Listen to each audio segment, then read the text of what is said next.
or whatever. Yeah.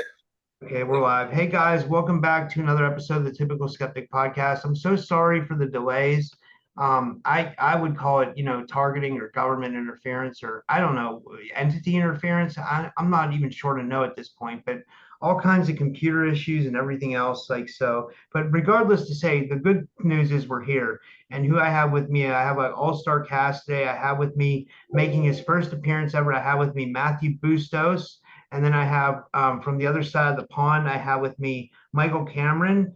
And then I also have with me the amazing Olivia James. And I also have with me Nathan Ciszek, my good friend and podcast buddy. We do a lot of shows together. So today, all four of them they're going to do an amazing presentation for you guys. They're going to be presenting a lot of different topics and stuff. And I'll try to share this link out now to all the links to the StreamYard so everybody gets to be able to join in and everything. But hey, thank you everybody for joining me. How is everybody tonight? Thank you. Good. Thanks. Hi. There's Michael. Hello. So who wants to start off, and like where does this all start? I'll start. So I was kind of going to explain like a little bit how me and Matthew have been kind of practicing sessions. And so we had sessions with both Nathan and Michael. And I just want to kind of explain like some of the abilities it takes to do these sessions. I'm using just different things that I've learned. I work a lot with Misha Johnson, and she's actually helped me kind of progress in a lot of my psychic abilities and other skills, but it's not channeling, because I think some people get confused if I'm channeling. It's called hosting, and I also use bilocation. I'm also doing transmediumship. So, and when I'm doing that bilocation, I'm sometimes using that ghost dimension, because I can see ghosts and they can see me like I'm just like a normal person. And a lot of it now that I'm doing is called remote viewing. So that's a new skill that I'm learning. So we were able to go very far with some of the sessions, and they came out really amazing. We've got some of the most intriguing information I've ever seen, and I was able to travel very far to some of the outer realms that I haven't been to before. So I think it's really interesting. So I'm going to let these guys kind of start, and then I'll chime in as much as I remember from doing it, because they kind of have the words, but I was the one that kind of saw it. So I can always, kind of give more additional information and details based on what I saw when I was doing the remote viewing for some So of wait, these. let me ask you this, Olivia. Were you just a facilitator? Were you kind of like being like were you doing like a hypnosis on them in this? No, I'm the one under hypnotic trance doing this. Okay. So I'm doing the hypnotic trance. Matthew's helping me do kind of the induction, and I'll go and I'll travel to wherever I'm pulled. Sometimes I get a connection to something somebody says, to their home or to one of their loved ones, something like that, or even sometimes an entity that wants to speak. I'll kind of just my body will just be pulled to where that is. It's like almost putting a coordinate in your head, and you go. It whooshes you. It's almost like a whoosh. I'm just there in a second. It's really amazing. Wow, that's amazing. That's really cool. Yeah. So I guess I'll let Matt start with his, but I can, like I said, I'll chime in and back up everyone when they need additional details. Yeah, thank you. All right, sounds good. Hi, everybody. I'm Matthew Bustos. I'm actually a physical evidential medium. So I'm coming at this from totally spiritual side, just kind of what I know. And what I've learned based, over the years of experiencing everything that I have. My story is a little unique. It started when I turned 42 years old. Basically, I had a premonition about the number 42 10 years prior to my 42nd birthday, and I always thought that something strange was going to happen to me at that time. And it kind of stuck with me. I'd, joke around with my friends and stuff like that, being like it was a countdown to D-Day, because I wasn't sure what was going to happen. Like at that time, I didn't believe in psychics and mediums and anything like that whatsoever. I was just a normal person. And on my 42nd birthday, I woke up and I had walked out of my bedroom to go make some coffee in the kitchen. There's a glass sliding door that I had just installed, and I saw all these handprints all over the glass. And they were not normal handprints. They were like a child's handprints, right? So I started taking pictures of them. And as I was doing this, all of a sudden, I was able to see entities on the other side of the glass. Just spirits were starting to form all over on the other side of this glass. And I was kind of just like frozen in fear at the time. I didn't know what I was experiencing. Come to find out, I had fallen into like a trance-like state. And that's kind of how the beginning of everything happened for me with it. I do have some pictures I could show and share with you guys. This first image is actually the very first picture that I ever saw of spirits on the other side. And I want to share that with you real quick here. 1 second. See if I can share this on the screen here, Robert. See if this pops up here. Let's see. Yeah, you're screen sharing. That's great. There we go. Okay, so this photo here is basically what I saw that first day of being able to see into the spiritual world. And this is what was forming on the other side of the glass for me. So if you look on the right-hand side towards the bottom, you see that female spirit there. So they were appearing like smoke for me. I was seeing black smoke as they were appearing.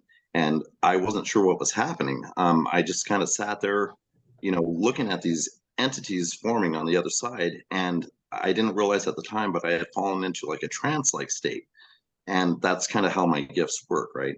So as I was sitting there looking at all this stuff, I kind of freaked out, walked away from it.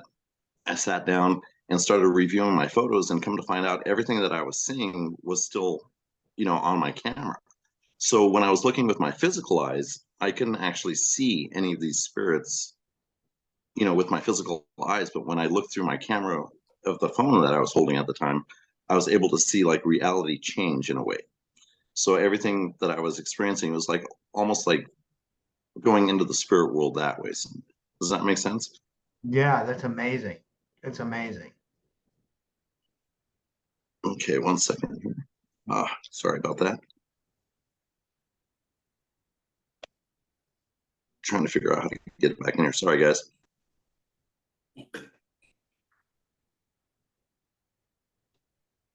There we go. So as I was seeing these spirits and everything,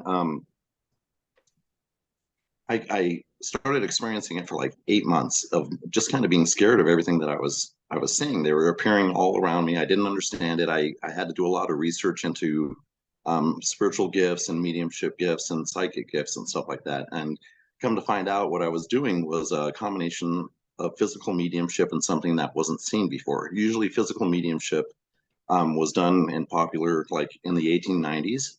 And they used to do seances back then where they'd have the medium sit inside of a cabinet, and they'd use an audience that would produce energy for the medium. And this medium would produce ectoplasm. Okay. And what would happen is that ectoplasm that they produce is what the spirit world is able to use to make themselves visible in our reality. So the type of gifts that I have, I'm able to materialize spirits basically for people to see once again, but from the other side. So they're able to cross dimensions from their side to our side to make themselves visible. But my gift only works through electronic devices, so to speak. So any phone that I'm holding or any electronic device that I'm holding, I'm able to see into the spirit realm that way. And I could actually show you a few more photos here of what I'm talking about. A lot of these photos were of basically just the first experiences that I had beginning in the first 8 months. So this one here that I'm going to share with you is a photo of a spirit. I was just sitting in the room, and they appear like energy, almost like energy holograms for me. So this is a woman spirit that's just sitting on the bed right across from me. You can almost see through her. Can you make her out? You say, oh my God, that's weird.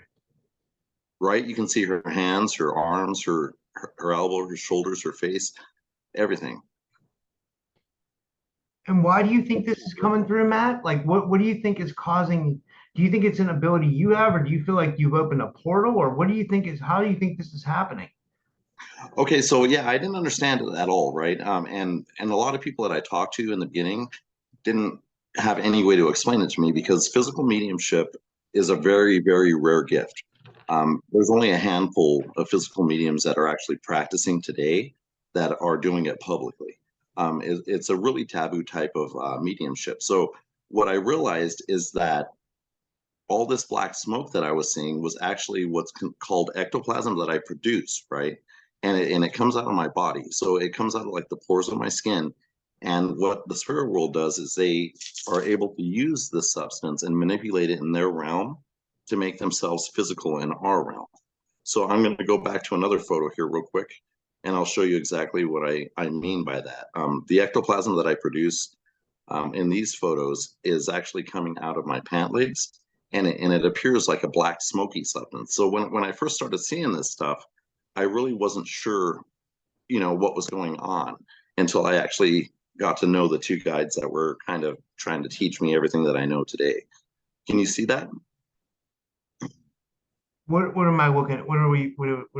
So those are actually my pant legs, and if you look, that black smoke is coming off of my pant legs. So Oh that's yeah, I the see that. Yeah, I do see that. Yeah, that's interesting. so that's the ectoplasm that I'm able to produce as a physical medium that I didn't realize in the beginning that I was doing. So Matt, this is unheard of. I've never heard of anybody being able to do this, and rarely people come with receipts. So this is really amazing evidence. Thank you. This is awesome. Like this is, yeah, I'm like blown away, you know? yeah, it was crazy, man. It honestly took me like 8 months of being scared out of my mind, to be honest. When this happened, like I had no idea what was going on, like at all. It really freaked me out. I'd pull out my phone at night, I'd be sitting there in the room, and all of a sudden I just see full body images of spirits, materializing like everywhere around me at one time. And I had no idea what was happening until I started searching through like all the photos during my sessions, right? So like when I'd have a session and I connect, I'd fall into like a trance-like state. And this trance-like state would allow me to connect to that spirit world, but I wasn't able to remember anything after the sessions. It was like it was wiped completely from my mind Yeah. afterward. So I'd have to go back in and look at all the photos and kind of go through everything until I could figure out what was happening. And when I was doing this, I came to find two spirits that were in every single photo that I had. And I'm going to show those to you real quick now. So Can I ask you this? When did this start happening for you, and what do you think brought this on before you do that? Like, sometimes people have a traumatic accident that brings things on. Some people have a Kundalini experience that brings things on. There's a lot of things, or it could be something with your age where you got to a certain point in your abilities where that brought it on. I mean, have you ever thought about what might have started to bring this ability on? So I remember as a kid, being real scared of things that I would see around the house. I was raised by my grandparents, and I remember I was so little when I was seeing these spirits around. Now that I know that they're spirits anyway, I wasn't even able to reach like the light switch in the room. So I'd be like going to the restroom or something like that, and I couldn't reach the lights, but I'd see people standing in the living room, and I'd get scared because I was real little, man. I was probably like Yeah. 5 or 6 years old, and I'd come running back, and my grandparents would just be like, "Oh, it's all in your mind. You're just being scared of the dark." Da, da, da, da. But come to find out now, I think that those abilities I had back then as a kid, and they were kind of suppressed. And I think they were suppressed by people. People just not believing in that realm and teaching you, Yeah. "Hey, this stuff isn't real. It's an imaginary. You're just letting your mind get away from you."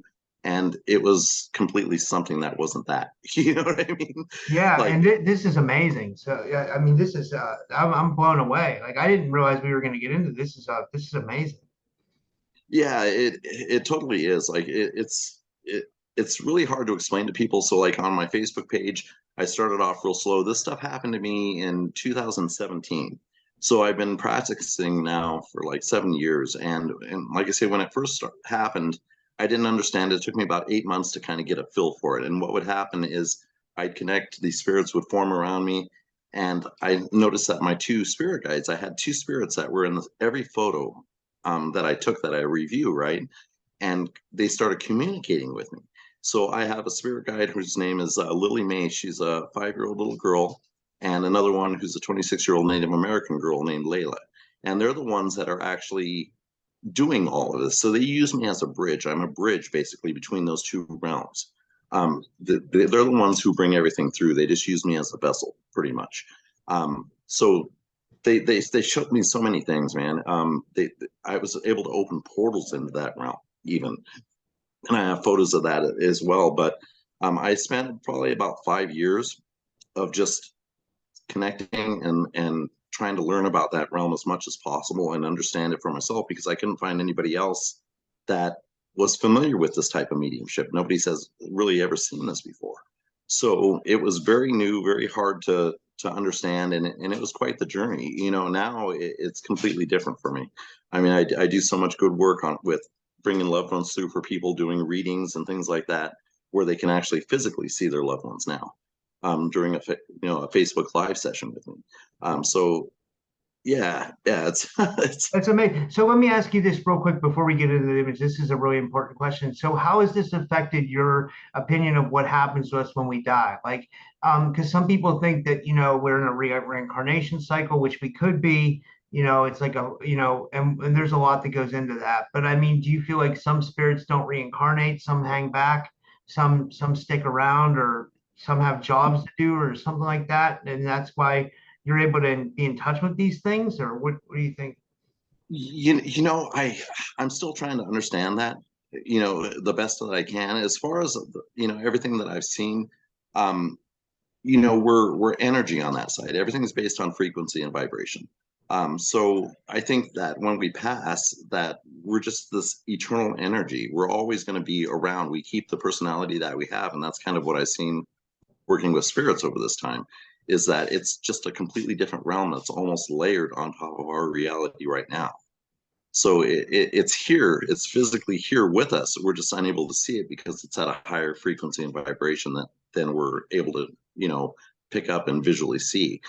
For some reason, I don't know if I'm able to vibrate higher than a normal person, so I'm able to kind of cross that dimension and see into that realm. But that's kind of what's happening. That's what I figured out, is I'm able to just connect with that realm, see into it, and capture on photos what I'm seeing. So I did ask them, like, at one time, like, how does this gift work for me? Because I didn't really understand it. And I used to take pictures of smoke, and I used to see spirits in the smoke. And I remember I had a session, I had just asked that question. And during that session, I had taken 3 photos. And they had actually, I'm going to share this photo with you, because this is kind of what showed me how my gift worked after, asking them. And what this is they showed me this photo. So I ended up snapping this. Oh my God. That's so insane. This photo is me. So what this answered for me is that I was able to astral project myself. And what I was seeing with my spiritual eyes, I was able to capture on camera in my physical body here. So that's actually a picture of me in my spirit form. Holy fuck, man. That's insane. Can you see the resemblance in the face and everything? The beard? Yeah, yeah, definitely. Definitely. That's amazing. Man, who's that face of that little girl that's below you? That's just a picture on the wall. Okay. Oh, yeah, I was going to say, is that another, because there's a couple of them. It looks like there could be like ETs or something. Yeah, there's a lot of spirits actually in this photo. If you know how to look at it, if you relax your eyes, you'll see a lot of stuff happening in here. But the way it explained to me, like I say, is I was taking the photo and I was posing for the photo at the same time. So it made me realize I was allowed to be in 2 places at once. Can I ask you a question, Matt? Can you still hear me? I don't know if I'm muted or not. Can you hear me now? Yeah, I can hear you. I can hear you. I thought I was muted. I didn't know.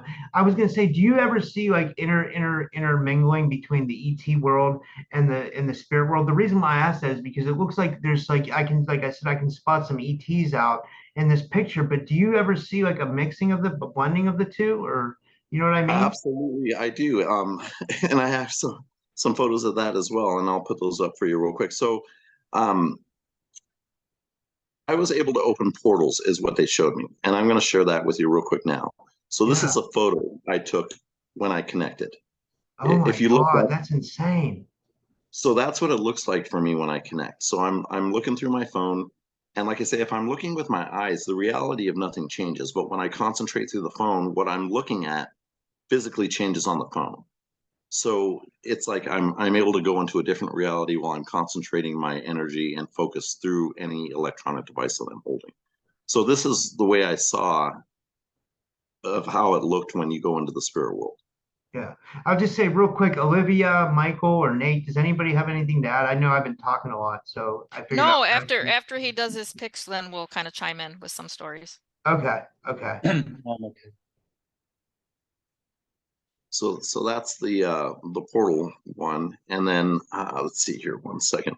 You were talking about the ETs, right? Yeah, So yeah. when I did open up these portals, I was experiencing things that were coming through, and as far as I know, like these are definitely ETs that I was experiencing. And let me find that photo for you real quick here. So I know this one might be a little bit tough to see, but these are all entities that appeared right in front of me in the room. They look almost like shadow forms, but the way they would appear was like almost like liquid metal in color. I know this is a little bit tough to make out, guys, and I'm sorry about that. I mean, if you're able to zoom in, can you see that if I zoom in a little bit? Yeah, yeah. So if you look right here, that's actually a face right up towards the top here. I'll move. I don't know if you can kind of make that out. It's pretty dark.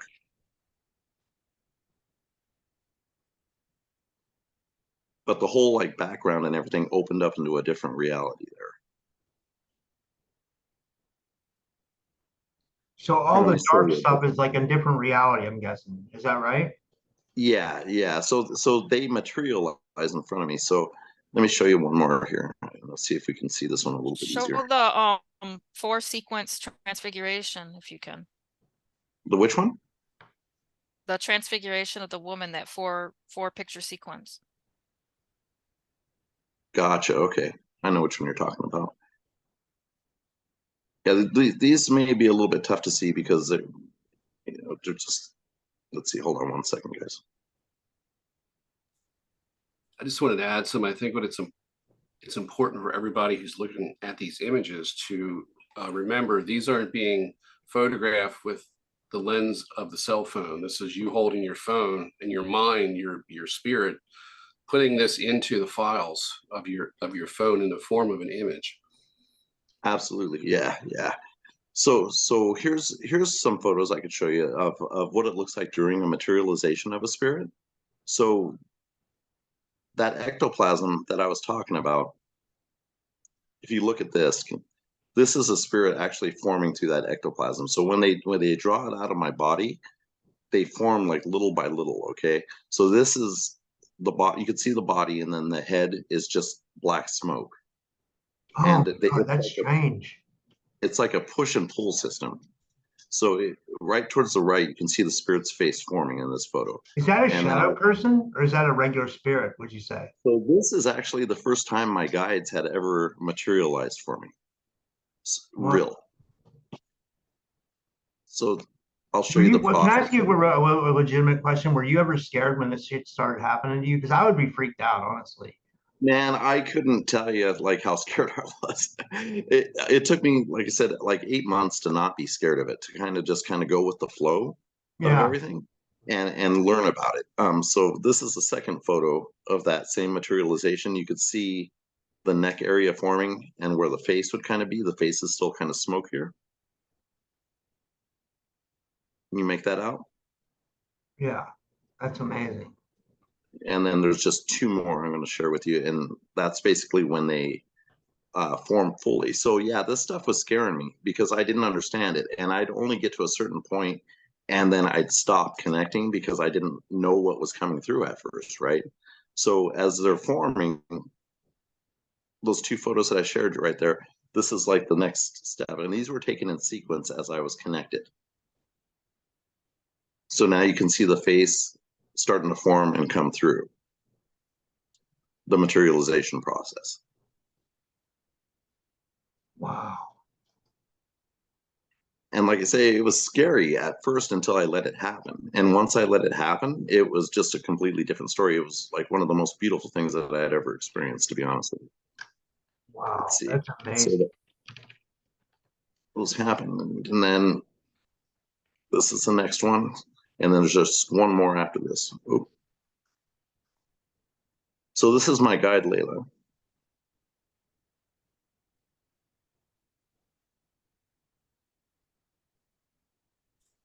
Is she the American Indian guide? Yeah, she's a Native American guide. Yeah. Show Lily May. Show Lily May. Sorry about that.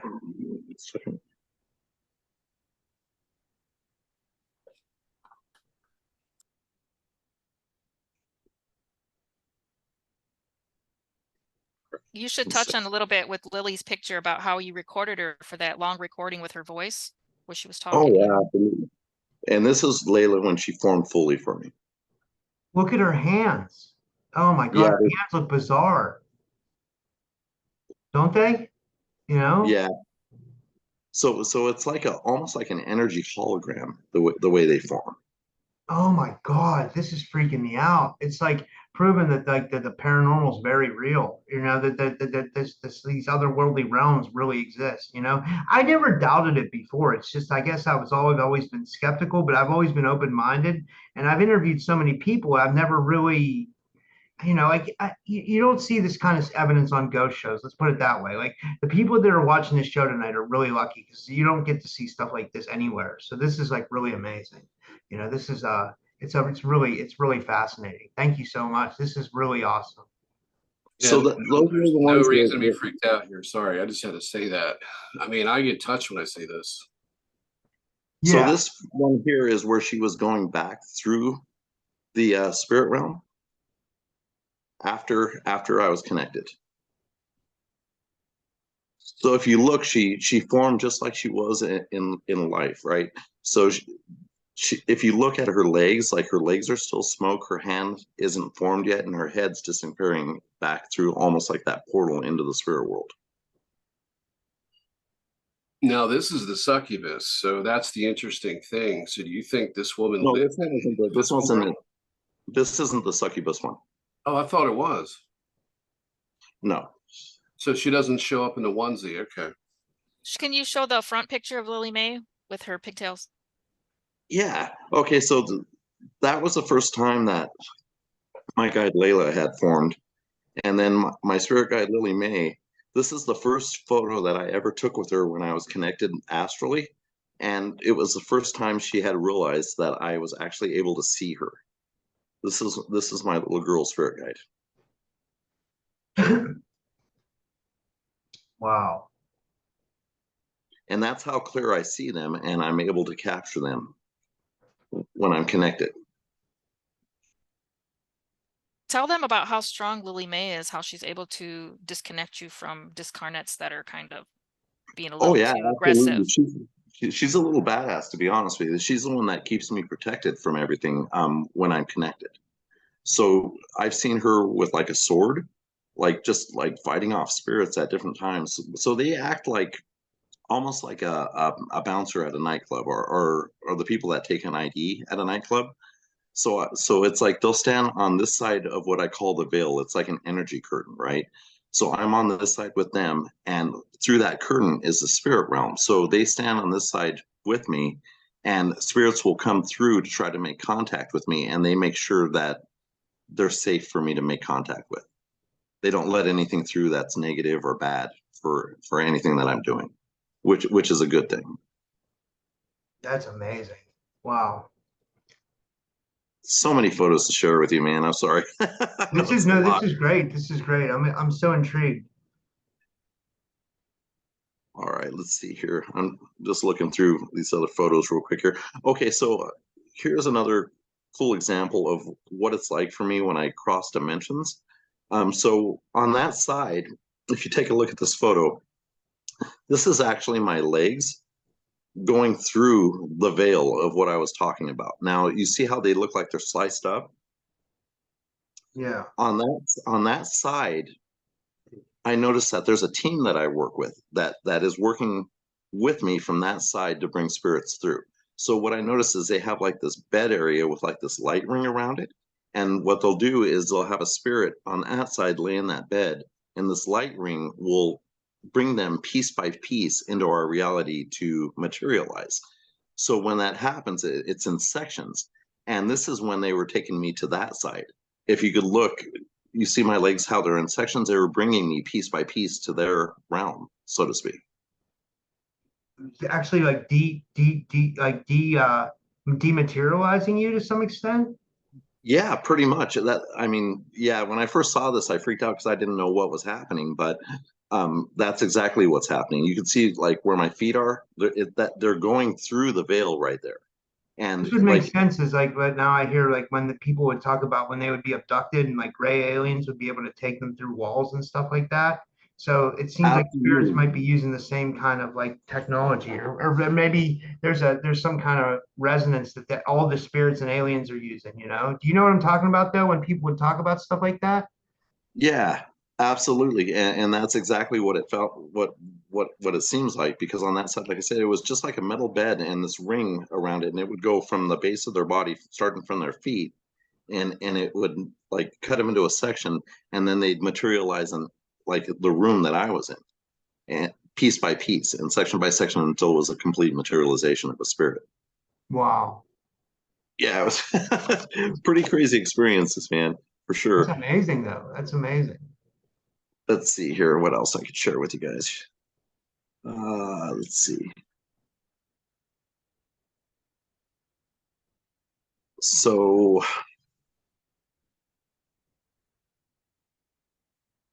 after a while, when I started working with them, they started coming through a lot clearer. And I'll show you an example of that. These are recent ones that I've taken.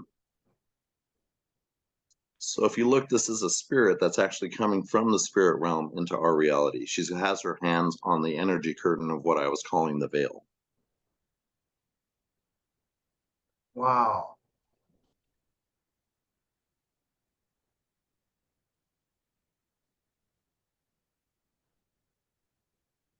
See how it looks like just like blurriness around her? Yeah, it looks like she's at a car wash. I mean, yeah, you know what I'm trying to say? Like, I'm joking, but like, you know what I mean? Like, it's like she's coming through like a veil. You can tell. You know what I mean? Like, she's like, but like, it's like you can tell that was a bad analogy by me. Like, but I mean, you can tell she's coming through a veil or like like coming through like like it's like been materializing from another realm. You know? Absolutely. Yeah, that's exactly what was happening in this one. And like I say, when I connecting, these are just practice sessions that I was having for myself. So whatever would come through would come through. I wasn't quite sure what would happen. And like I say, after the session, I usually forget right away what I've experienced until the next day. And then I go through my photos, and this is the type of stuff that I realize that I caught. And then I kind of have to make sense of everything as it happens, and put it Wow. all together. And that's what I've spent the last 7 years doing, is trying to make sense of that realm and what I'm experiencing and everything like that. Have you had more questions than answers though? I mean, is it because it seems like from what you showed me, I'm like worried about passing on now because I'm like, how complicated is the spirit world? You know what I mean? It seems like it might be like, like a lot of the stuff that the Tibetan Book of the Dead talks about, like different bardos and different realms and different. I don't know. I'm so confused about it. But What I've learned from that side is that everybody's at a different frequency and vibration in your spirit person, right? So like that's like considered your higher self. Your higher self is you, your main spirit that never leaves that spirit realm. It's always in that realm. so they know it then. So yeah. So like the life that we're living right now, what I've learned is, I'll give you an example. So like imagine your higher self there never leaves. That higher self breaks off little pieces of itself, right? And everything's based off of frequency and vibration, based off of where you are spiritually on that side. So like when you pass, you're going to be put in a community of like-minded spirits who are at the same vibration and frequency that you resonate at. Okay, so your higher self will break off little pieces of itself, and it'll select the lifetime to live. It'll see that lifetime happen from beginning to end, and it'll select to take that life depending on what the higher self has to learn spiritually to gain more knowledge for themselves or Does for yourselves. does each person or being, would you say, like splinter off into multiple lives? Like do you feel like I have like parallel lives right now that I would be living Oh, somewhere? absolutely. You know what? do. So I wanted to share this with you, Matt. I have these dreams where I've told Nate about this, and I've talked about this with people on my podcast, where I'll go into the dream world and I feel like I'll be there for 2 weeks, but then I'll wake up and it's only been like 5 hours. So it seems like time's not linear on this other side, or wherever this is, because it seems like in my astral I'm doing a lot of work, but then I'm gone for like 2 weeks. But then, like I said, when I wake up, it's been like 5 hours, 6 hours tops. It's strange. Right. Yeah. Time. It's almost like it's non-existent. It's there, but it moves very, very slowly. So, like when somebody passes and we lose somebody, to them on that side, it can only feel like maybe like a week has gone by and we're already there joining. Wow. You know what I mean? Like the Yeah. time, it doesn't seem like it exists on that side. And that's kind of what happened to me the first time that I experienced these spirits. Is I thought I was there for like maybe 10 minutes taking photos of everything. And I had realized that after I had went outside just to kind of take a break from what I was seeing and kind of process everything, like 2 hours had went by and I didn't even realize it. Like I thought it had only been 10 minutes. Like time just flew. So yeah, I absolutely agree with what you're saying there. Wow, that's really cool. Wow, thank you so much for sharing all this. This is amazing. This was amazing. This is like Do- amazing stuff. Do you want to talk about the kind of darker stuff now, Matt, with the kidnapping stuff? And show the Okay. pictures So, you have for that? yeah. So This is where the shit hits the fan, everybody, because the program assholes couldn't leave this alone. So when I was connecting with spirits in the beginning, I ended up, I guess, not protecting myself the way I should have, not realizing it. So when I was connecting with loved ones and bringing them through, I had a spirit that came through back with me, and I'm going to show you photos of the spirit here. So what ended up happening is it ended up coming through and it ended up staying in my reality. So if you look at this, you'll see the smoke kind of flowing and through the air and everything like that. Now, this is the spirit that came through without me knowing it, and it kind of stood where I was. And it affected my life in a lot of negative ways. And I didn't understand what was happening at the time. I had actually only learned about this recently. So what had happened is I got a message from my guide saying, hey, go back and look at the beginning of your experience. And when I did this, I was seeing all these photographs of things that I didn't remember happening at all. Like it seemed like they had just kind of like appeared on my phone out of nowhere. And I was trying to make sense of it. So what this is a female spirit here forming in my reality that ended up just not wanting to go back to the spirit world. They wanted to spend time here in this reality with me, but they affected me in a lot of negative ways. Like at the loose time. feeding off you or something like that? It felt like it was feeding off my life force. It made me super sick. My luck, believe it or not, like changed for the worse. I kind of lost interest in connecting for people and staying on track with everything I did. And I actually end up calling this a succubus that ended up staying with me. So I'm going to share another photo with you real quick. That was just the spirit forming there. This photo here is actually a photo that I took of her for the first time as well. So that was almost like the way my guide had appeared. Can you see her face there? She has like pitch black eyes.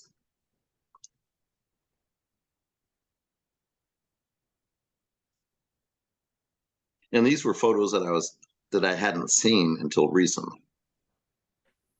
So I wasn't even aware of that this had happened until my guides had told me to go back and look to see what had actually happened. Well, I got a question. Well, can the guides interfere when something like this happens, or are they their hands kind of tied? So what ended up happening, I think, is that the succubus that came into my area kind of blocked out my guides from being able to contact me. And I remember at that time, I kind of like out of nowhere lost interest in doing, readings for anybody or anything at that time. I'm going to show you another photo of it. So this is actually a picture of the face of that spirit. Oh God. Can I ask you a question? Did you ever find yourself getting like real triggered real easily? There's a lot of side effects with it. Absolutely. Like I felt like I couldn't concentrate on anything.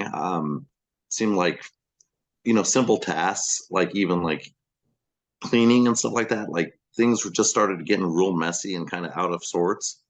And I didn't realize it at the time, but this is, that's the way that she wanted it, so to speak. Yeah, I said that because I felt like I was dealing with a succubus here, where somebody got it out of here, but like it was draining on my energy and it was making me like real triggered and angry. But I was already harnessing anger from like something that happened. So, like I think they just found like an opportunity and like loosed off me. You know what I mean? If that makes any sense. Can you see that one? Yeah, that one absolutely makes sense. So this is Yeah, the dark form of it, like a shadow. that's amazing. So it was hiding in my reality too from me. So I wasn't even aware that it was there at the time. But this is kind of a Wow. picture of the way it looks in its natural form. So it would take the form of a human woman, but it wasn't. Wow. Talk about how you cleared her though, a little bit. So yeah, that when I realized after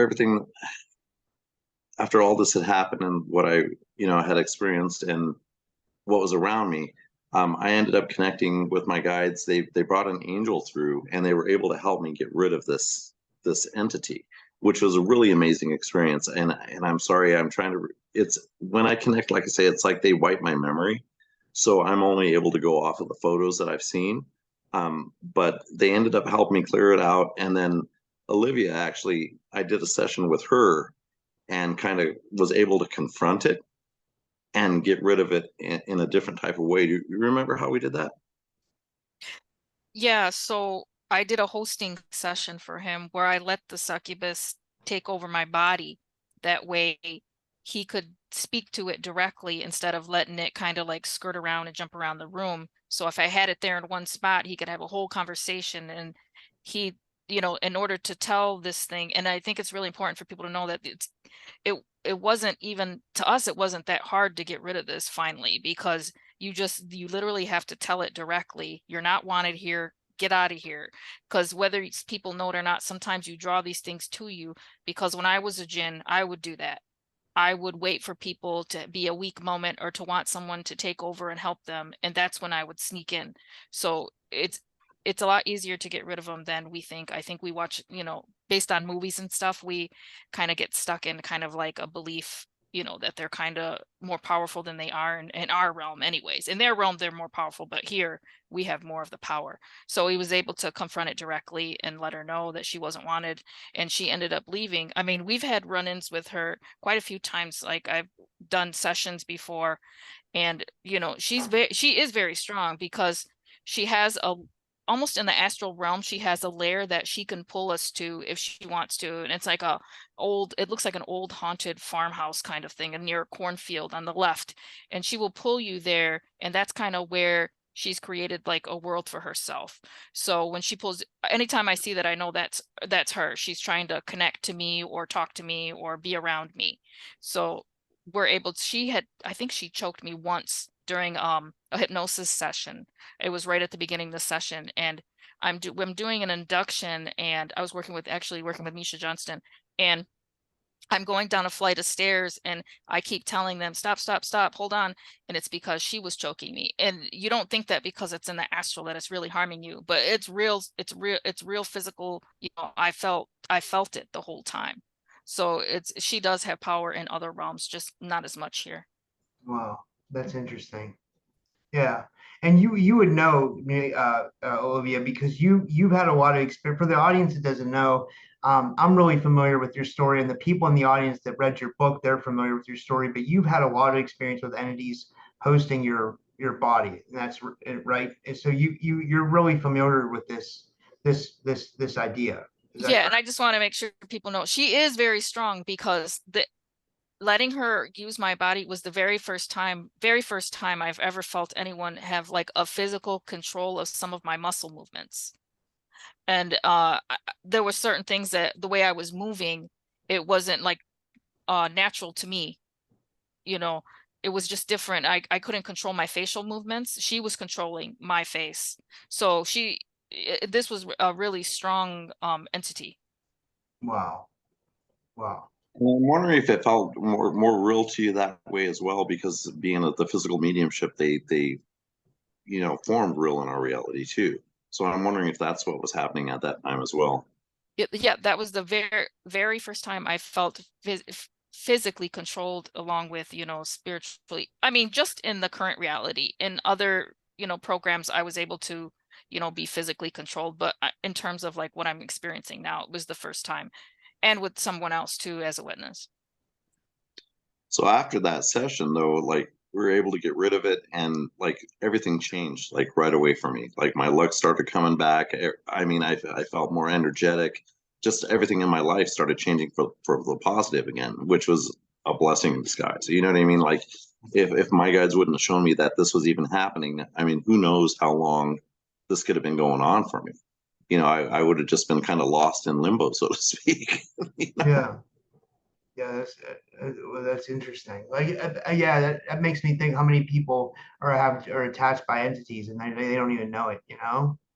Yeah, there's a lot that are like I am able to like take pictures that people send me, and I could show them the entities that are around them and how they're affecting their lives at this time. So like if you were to just take photos of your room around you, you'd send them to me. I'd be able to make the spirits appear in those photos, and then I could point out everything to you and show you what's around you at the time, like if they're family spirits, if they're negative entities, light beings. Oh, I'd like to do that. I'd like to do that. I'd like to see what I have in my studio here because I do so many podcasts. I wonder what I bring in here. You know what I mean? I'll do that actually tonight. I'll send you some pictures and see what you can come up with if you want to. Yeah, I'm totally open for that. Yeah, for sure. And the reason I wanted to connect with you guys too is, I'm coming from a spiritual side of this, and I did have a few things happen that made me think that there was some government involvement, possibly, using my abilities for something that I am completely unaware of. So after I got rid of the succubus, I ended up moving. And when I arrived where I was supposed to be, I was staying at this hotel, and I ended up going back and looking through my photographs, and I found pictures of me in this hotel and an entity forming in the room with me, but I was asleep. So what I'm thinking that I was doing is I was astral projecting and catching what was happening around me. And I'm going to show you what I'm talking about here. So I call this a kidnapping, okay? This is a photo from the first time that it happened, because it's happened a couple of times to me so far. Do you remember this one, Olivia? Yeah, that was the underground base. Yeah, so The mountain base. No, excuse me, the mountain base. I ended up finding photographs of myself being taken in like a black SUV. I have photographs of myself in this SUV with like tubes that were attached to my head and kind of coming down to my neck. And there were two people one person on each side of you sitting in the back seat. Yeah, absolutely. Yeah, there's more people with me, but I looked completely like out of it, like I was drugged or something. This photo here is a photo through the window of that black Jeep. And what it looks like to me is it looks like a soldier. And like on the neck thing, you could see that round. You see that round thing? It looks like a pin, like some kind of a military pin. And it looks like they're wearing some kind of a military hat, but it almost looks spiritual in a way. Can you make that out? So what I'm talking about is this right here. I see it clear. It's an eagle. I think it's a eagle with its wings up. Yeah, with It's hard for me to tell what it is, to be honest. From it to really get it. What's that? I said you need to stand away from this image. You have to give it a few feet from my vantage point from where I'm sitting at to really. The guy looks like he has an alien head, though. That's what I'm finding like bizarre. Like it looks like a gray alien head or something. I don't know. Yeah, that's what is weird about it. That it looks like something disguised as a soldier. So the other photos that I have during this time were very weird. It was like they had taken me into some kind of like underground concrete base, but it was in like a mountainous area. But it was snowy outside. It looked like Antarctica, right? Yeah, there was snow every round, and there was two large towers on the side. 2 towers and a gate. I remember the gate. Yeah. And then I just have like very small memories of what was happening in there. I remember being in a room arguing with somebody. I was in a chair. So I don't know what exactly happened with this. Just based off of the photos that I had taken, I can only put so much together. But this was the first time that I had something happen to me where they had actually physically taken me out of my home to somewhere else to do things to me that I wasn't aware of. You said they were kind of had you tied to a chair and almost like an interrogation. Yeah. Yep. Absolutely. But I like I say, that my memory was kind of wiped from everything. So I don't unfortunately remember everything that happened. I'm still trying to make sense of everything. Wow, this is strange. I mean, what have you been able to? What have you guys been able to uncover? Like, does Olivia know, or like, does you guys have been able to come Yeah, up with we anything? kind of did. I don't know if you want to talk about it, Matt, or if you want Go to save ahead. it. It's up to you. No, you go. It's your story. I want you to tell it. So go ahead about, do you want to, because you got to bring it into the second kidnapping. I think that's where we found the most information, right? Yeah, so the second Okay. kidnapping, I'm going to show you. Here's a photo of the hotel room I was in and the entity that was forming on the other side. It's a little bit blurry, but you see that blob? That's the entity that came through. Now, I was sleeping in this bed at the time, and I was able to take this photo of it astrally, right? So this is the first photo in the set that I had taken of the entity that had appeared in the room with me. And what it seemed like is that in the other photos that I have, it was like they had dematerialized my body out of that room and they rematerialized me into a car. Now I'm going to show you the second sets of photos from this. Let me find them real quick here. Sorry. So when I'm in this car, what I found out that they were doing is they were bringing this entity through my face. Now, this is me sitting in the front seat of this car, and my face is completely changed. I have the first photos of me, where I look completely normal, but again, it looked like I was like completely drugged at the time. My eyes were glazed out, and I have no memory of any of this happening. So this photo here, if you look at this, It's like I see it. Yeah. my face is like morphing, and that ectoplasm I produce, like I have that smoke coming out of my mouth, right? And I didn't understand what was happening during it, but I'm going to go ahead and post the second photo. I have 3 photos to show you on this. Let's see if I can find it real quick. So that was the first one. Here's the second one. And this is, like I said, this is out in my vehicle. And what I think they were doing is they were bringing some kind of an entity through my body. Okay. So this third photo will show you what I was seeing. So after those 2 photos, can you see this? Yeah. So my face completely changed. It's like this entity came like through my face and they brought it forward. So that's what kind of had me confused. And I really wasn't sure what was happening at that time. What I'm thinking is that they were using me for something, for my abilities somehow. So they were taking me without me realizing it, bringing forth this entity. And I don't know if it's to open portals for them or what it is. I really don't know. And that's what I'm trying to find out.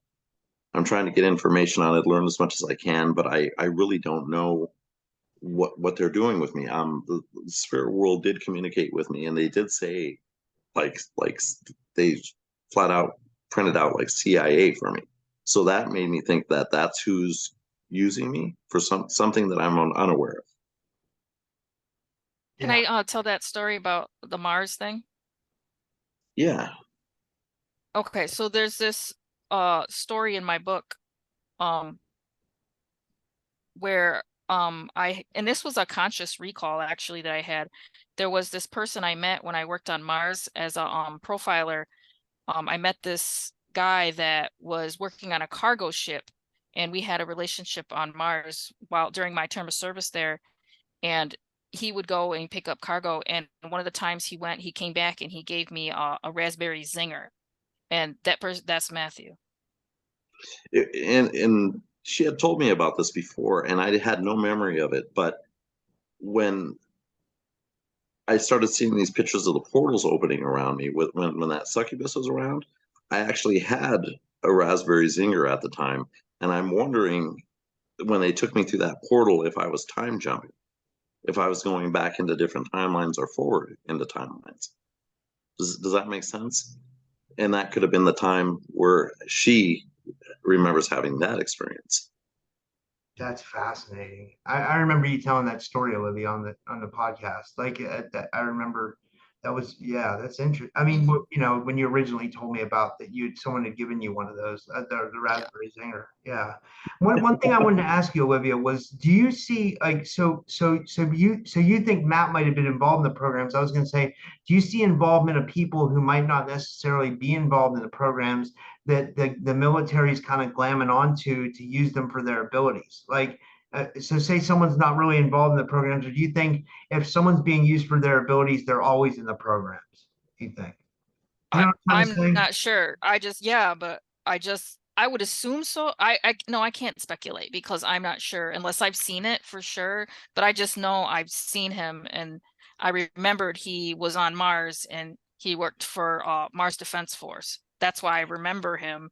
And he's known this for years. Like, what is it, like 3 years now you've known this? And it's Yeah. just because he didn't have a direct memory of it himself, until recently when he actually found a picture, with the raspberry zinger. Then it kind of was like, he was kind of like, whoa, kind of thing. So he's known it for a long time, but he's just more on the spiritual side. Yeah. And like I said, I can only make sense of what I see visually, you know what I mean? Because I have no memory of it when I'm actually connected and doing it. So it's just like little bits and pieces coming back to me. And that's, what I'm kind of working on now is just trying to make sense of everything. Let me see here too. 1 second. See if I can go back to my photos here.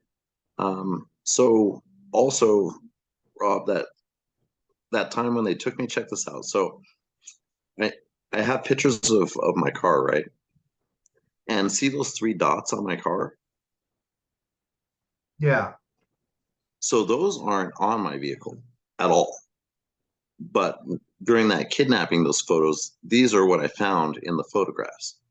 So I'm thinking that this is some kind of astral tracking system. What is that white stuff? What? So that's snow on the vehicle, but you can see those 3 dots that are below that. So those aren't on my vehicle at all. But in the photographs, they're on the vehicle. I wonder what the hell that is. I don't know. That's I so have no idea. strange. So the other photos that I have of this are of my car in the parking lot of that hotel. The car doors open. There's nobody in the car. But I have a bunch of pictures of the outside of the car with these things all over them. And it almost looks like, it almost feels like it's from a different dimension. So that's what makes me think that it's some kind of like, if they are using me for some type of a government program, maybe this is the way they're tracking me, but these things aren't visible in our reality. Just because of the way my gifts are of being able to see into a different dimension, I'm wondering if that's how I caught this photo. Wow. That's interesting. Yeah.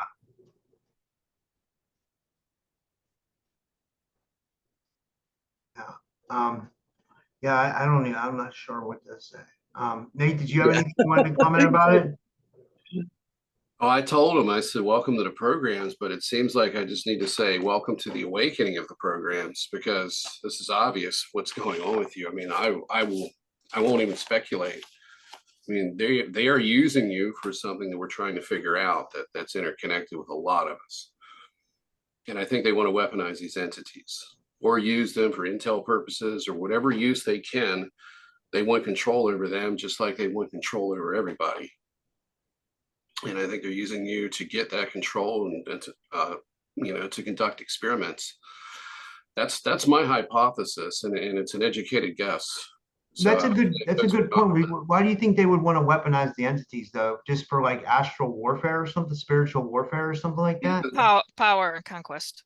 Right. Yeah. I mean, if you Yeah. think about like, what I went through a cult that was an Anunnaki cult that uses Satanism as psychological camouflage. So there was entities interacting with us. I was under the impression that it was alien stagecraft technology, but it's very likely and very possible that it was a lot more than that. So I think that they use these entities in a variety of programs. And I think that's the goal. It's complete weaponization of any type of resource that they can find. And the spiritual realm is loaded with it. I also think that we are in a type of a nested simulation. The question is, who's controlling it and what the nature of it is. There's a lot of unanswered questions, but it seems like we're in a nested reality, and they're picking from those nested regions or those nested sub-realities. So my question is who's setting up the structure? Who created the structure that we're all existing in for them to be able to do this? And I also think too, like for example, if you inadvertently create a habitat for a pest in your house, like say you have a hornet's nest that's up in the eave of your house, and you got a perfect spot for it. It's the same analogy that I'm using for this. If you have a nested simulation, you're going to get entities that are going to take refuge in there that can feed off of it. They have a habitat. They can feed off a loosh or whatever it is. And so you're creating a place for them, to congregate. And this could be very well an artificial type of simulation construct where we have these nested levels. And then once they get in there and they take, refuge and they start feeding off the population, then the programs step in with the ETs. And they work out, some sort of deal with the militaries are involved in this, and they show them how to weaponize these other types of entities. So it isn't just utilizing the population; they're utilizing the various populations that we don't see, and that's what I think is happening. They have a lot of I don't know, what would you call it, like all-knowing power. And I think Mike will be able to go into a little bit of that with his information about what kind of information these entities can provide and why they might be seeking them out. Yeah, Michael, did you want to tell us a little bit? Yeah, can you hear me? Yeah, we can hear you. Hi. Yeah, so I was going to say hello. My name's Michael Cameron. I'm sure there's people in the chat room that know me, but it's the second time I've been on your show, isn't it, Robert? Yeah. So I describe myself as an alien abductee from birth. From a baby, and I'm also a veteran of the secret space program. I was recruited into the secret space program when I was 4 years old. This is some information that I'm, obviously researching at this time. But in August 2023, my first book was published, and in that I spoke about my experiences, with the infamous Greys, the MIB. I had encounters with as a child, a teenager, and a host of other creatures. But Michael, I'm sorry. Yeah. I didn't mean to interrupt you. Your microphone's going in and out. I don't know something you're doing, but we couldn't hardly hear you. Can you kind of rewind there a little bit and say that again? I'm so sorry. Yeah, let me try this. Hold it a second. Sorry about that. Well, can you hear me now? Now I can. Yeah. Yeah, so I was saying that, in the pages of my book, I was speaking about, I had experiences that alluded to, military experiences within these type of abductions. There was one instance where I was being abducted by what would look like 3 Greys, but they were using, like a black stretcher. And, the Greys don't need to use these type of, instruments to move you from your bed to a craft. This seemed more like something that our own military would use. So, I believe that particular experience had been a screen memory, and the military had been involved in this one. So I always knew that there'd been another part of my life, that had been hidden in military classified projects, because I had lots of fractured memories that would have at times of stress would allow me to peek, into the bottomless pit, as I would say, of despair from trauma. And I had a lot of out of body experiences that would take me off world to locations, I find myself on battlefields fighting against non-human soldiers, and at times be below, in the dumbs and the deep underground military bases. But I have memories as well that, that bled into my conscious mind, where I was leading soldiers through stargates into another location, sometimes retrieving alien artifacts, and look like on rescue missions and fighting, with non-human entities. So, there've been many times when strangers would tell me that I was deeply involved, with the military, and other odd occurrences would present themselves to me. I had a lot of times unusual job offers, and sometimes I didn't have, on this level, I didn't have the skills for these particular jobs, I mean, one of these particular jobs that I was offered during the 1990s was to travel to Russia to basically work with the Russian police to hunt down the Russian mafia.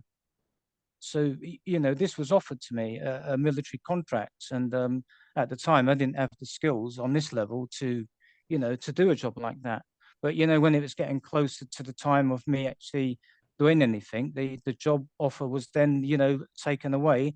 And I never heard anything of it again, but I've spoken to some other people, within the SSP community, and they've had these type of experiences as well with these unusual job offers. So in 2024, I had the opportunity to become friends with Olivia, and it was then I asked her if she would be able to assist me in rediscovering what had been hidden from me, including any information about my alters or related projects. So this here is what I'm going to be talking about, just briefly touching upon some of it, because there's a lot more information contained with, what we discovered, which, I have, I've had experiences that are, that match what Olivia found. So, one of the experiences that she had, first of all, with me when we started to do this, is that she found herself back at my childhood home where I grew up in London. She entered a bedroom where she discovered me. I was 8 years old, sitting up in bed reading the book, but she could see at this time that I'd already altered. So actually inside of me was an alter named George. And he had been created through the Monarch project. So for me, I was told that I entered the Monarch project when I was 8 years old, but the actual abuse that caused, me to disassociate happened actually when I was a baby, and then moving through into infancy. So at an early age, then I guess I was asking and calling out to be sexually touched. And as it happened, many intruders came through, humans and non-humans, and they did exactly that. They started to touch me sexually, I guess bordering along what would be, sexual abuse or rape. And so that, that's obviously caused a lot of trauma in me, as it has in many other people that have been in the secret space program, super soldiers that have, been on these projects. So, but I believe George, although he was asking for that, he was actually programmed through the Monarch project to ask for this, so, it's a sorry state of affairs in a way. As children, we're used and abused to create the perfect soldiers or super soldiers in our case. So, in actual fact, there had been in my bedroom, close to my bed on the on the wall next to my bed, there actually had been an active portal where many of these creatures actually entered into my room to abduct me, including the Greys. So, you know, Olivia, when she was in my room, she entered through this space, which was guided through, I guess, by my eye and mind. And I was telling her basically, you know, to go down a side of this portal. And when she did, she found herself in another dimension, and the dimension where she found herself was actually below the sea, you know, and it's actually known as the deep or the abyss, which was a parallel location to the earth. So it was actually a prison for a very powerful and dangerous creature who had been imprisoned here in biblical times or just before biblical times. And, you know, when I was doing some research on it, and, you know, legends speak of this creature being a demon, whilst others say it had been created by the Anunnaki prince Enlil as a military weapon to keep the humans in their place or members of his own bloodline from taking his power away. But, you know, when this being communicated with Olivia, it actually described itself as a god and not a demon, as many people believe it is. You know, and its name was Leviathan. So, you know, Leviathan, you know, gave us some information. But from the information he provided, I mean, you know, it's only speculation on my part, but from what he was saying, you know, I believe in some ways he is connected with the Monarch project and some other projects. And I believe, you know, there is an element of control with this particular being who is, you know, a very powerful being and very dangerous from the military. I believe the military do in some ways are able to contact this particular being and, you know, and have it help them in some cases. So, you know, but the thing is, this particular being, it actually reminds me of, you know, the immortal creature Pennywise, because it's, you know, although this place is a prison and it seems to be, you know, chained up there in some sort of maze with bars that are going right across it, and but it seems to have the ability to move out of here and affect our reality, and it's also has the ability to shapeshift into many different forms. And you know, that's why it reminds me a little bit of Pennywise, who is able to shapeshift, and you know, he shapeshift into a clown, but his actual appearance. Can I chime in just to give a visual of Yeah. Leviathan? So when I saw him, I bilocated and kind of astral traveled to his kind of realm, and he looked like he was behind this gate, and he's so huge, and he looked like he was just floating above the ground, and he almost looks like this, not really an octopus, but just like a huge kind of blob with a lot of arms. But from what he tells us, he's very I consider him probably like an elder god, and what he considered, you know, an elder god. He just is very strong, and he's not as chained up as he says. Yes, he's chained in a way, and we're trying to figure out how he got to this place and how he got in the situation. But in looking further, we discovered that he is not actually as chained up as he lets people believe, and that's a way for him to stay in contact and keep himself connected to certain individuals. By them thinking he's chained, he's able to use them and they use him, you know, back and forth, kind of like siphoning situation. Wow. Yeah, that's right. Yeah, so it's you know, it's I think in some ways he's playing with the military. So what we discovered as well is that when I was a baby, like many others on the programs, I'd been identified quite early from my medical records by Monarch Solutions. You know, so my DNA and related medical information somehow highlighted my abilities that I had. it was stated in my military files that they had discovered I was a portal person who are highly sought after on the projects. So it was also noted that I had the ability to withstand pain at a very high level, which was measurable in terms of how they could utilize this. They said that my threshold of pain was a lot different from the other children that they had on the projects. So I was able to withstand a larger amount of pain when they were actually torturing me. So that was interesting. And also find interesting that my medical records now, it actually states that I have a hole in my heart. And the military found I was able to open portals with the pressure from my heart, which was different from others. They found that this ability produced better results when I was in a state of pain or when they were torturing me.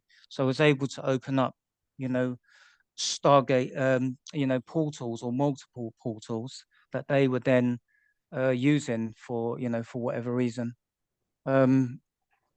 So I believe now, I believe I actually opened up the portal in my bedroom, obviously because of the abuse that I had suffered and maybe was continuing to, undergo from these various creatures. And, I just wasn't aware of it, that I'd done that. And so, it was explained to me as well by this Leviathan creature that, I'd been identified at an early age, and then I'd been broken he said, like a glass china doll and fractured into many pieces, and the stronger parts of me were taken from the core. And, and from that, there were many more splits that were taken and programmed. And eventually, I even created systems for my alters to inhabit inside of my own mind. So, and interestingly enough, in my book on page 62, I relay an experience that occurred when I was 5 years old, when my dad at the time took me to the hospital to see a doctor because I'd been, for a better word, soiling my underwear, which is often a sign of, sexual abuse or some other type of a psychological or emotional disturbance. But I remember after a few examinations, the doctor, who was actually wearing a white lab coat, approached my dad and spoke with him for a little while. And then he kneeled down and, he spoke with me. And he said, well, young man, it would seem you do not exist anywhere on our records, despite being born in this hospital. And then he paused and he smiled at me, then said, do you know what you could do if you did not officially exist and were, and you were a spook? At the time, I didn't have a clue what he was going on about. I just wanted to get out of there. But, when I was writing this part of the book, I was thinking that, he may have been alluding to the CIA, hence the word spook. But, I think he was actually referring to something else, which was actually similar to a ghost. So, many times throughout my life, from being a child to an adult, I would have these odd encounters with strangers who at times, seemed to know more about me than I consciously knew about myself. And it felt that they were enjoying this, they were getting some psychological kick out of it. But looking back now and looking forward, it did, I think these people may have been handlers for me. How many times have we all been handled, even by those close to us? How many love bites have we been involved with ones that have been covertly designed to destroy us? So, so it had been measured by the times I had cried when I was a child and noted that when I did, portals would open. So these were being used by, they were being used by the military and groups within the Illuminati. So they said in 1987, they said that I had an implant fitted in my jaw on the right-hand side of my jaw.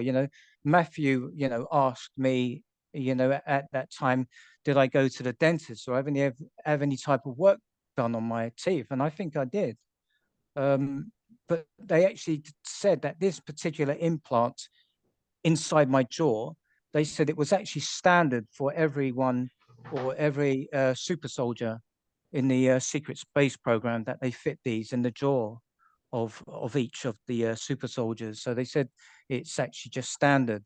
But they did say also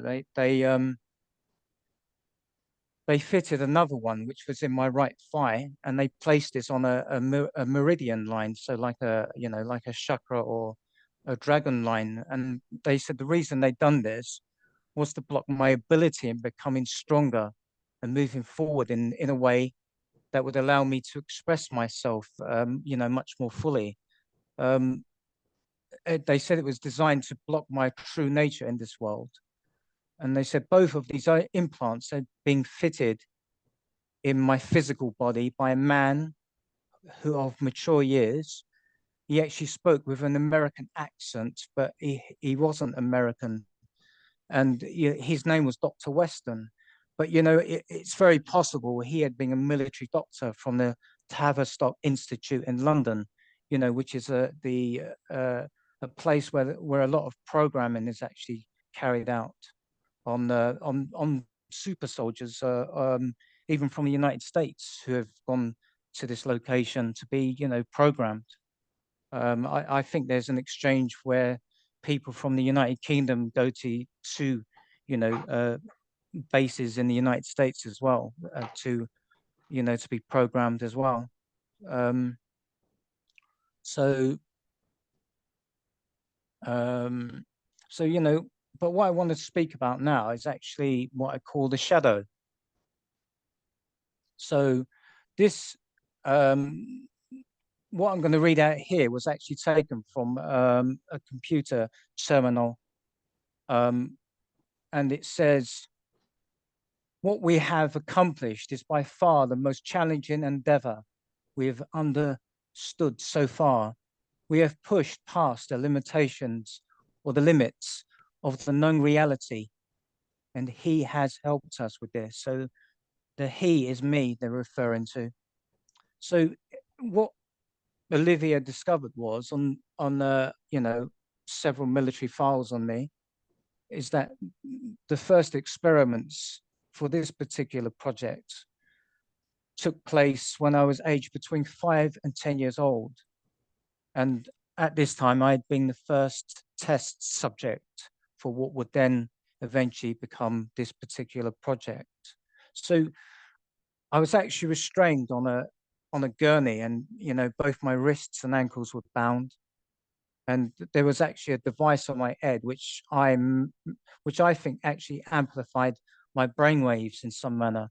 And and there is like an experience.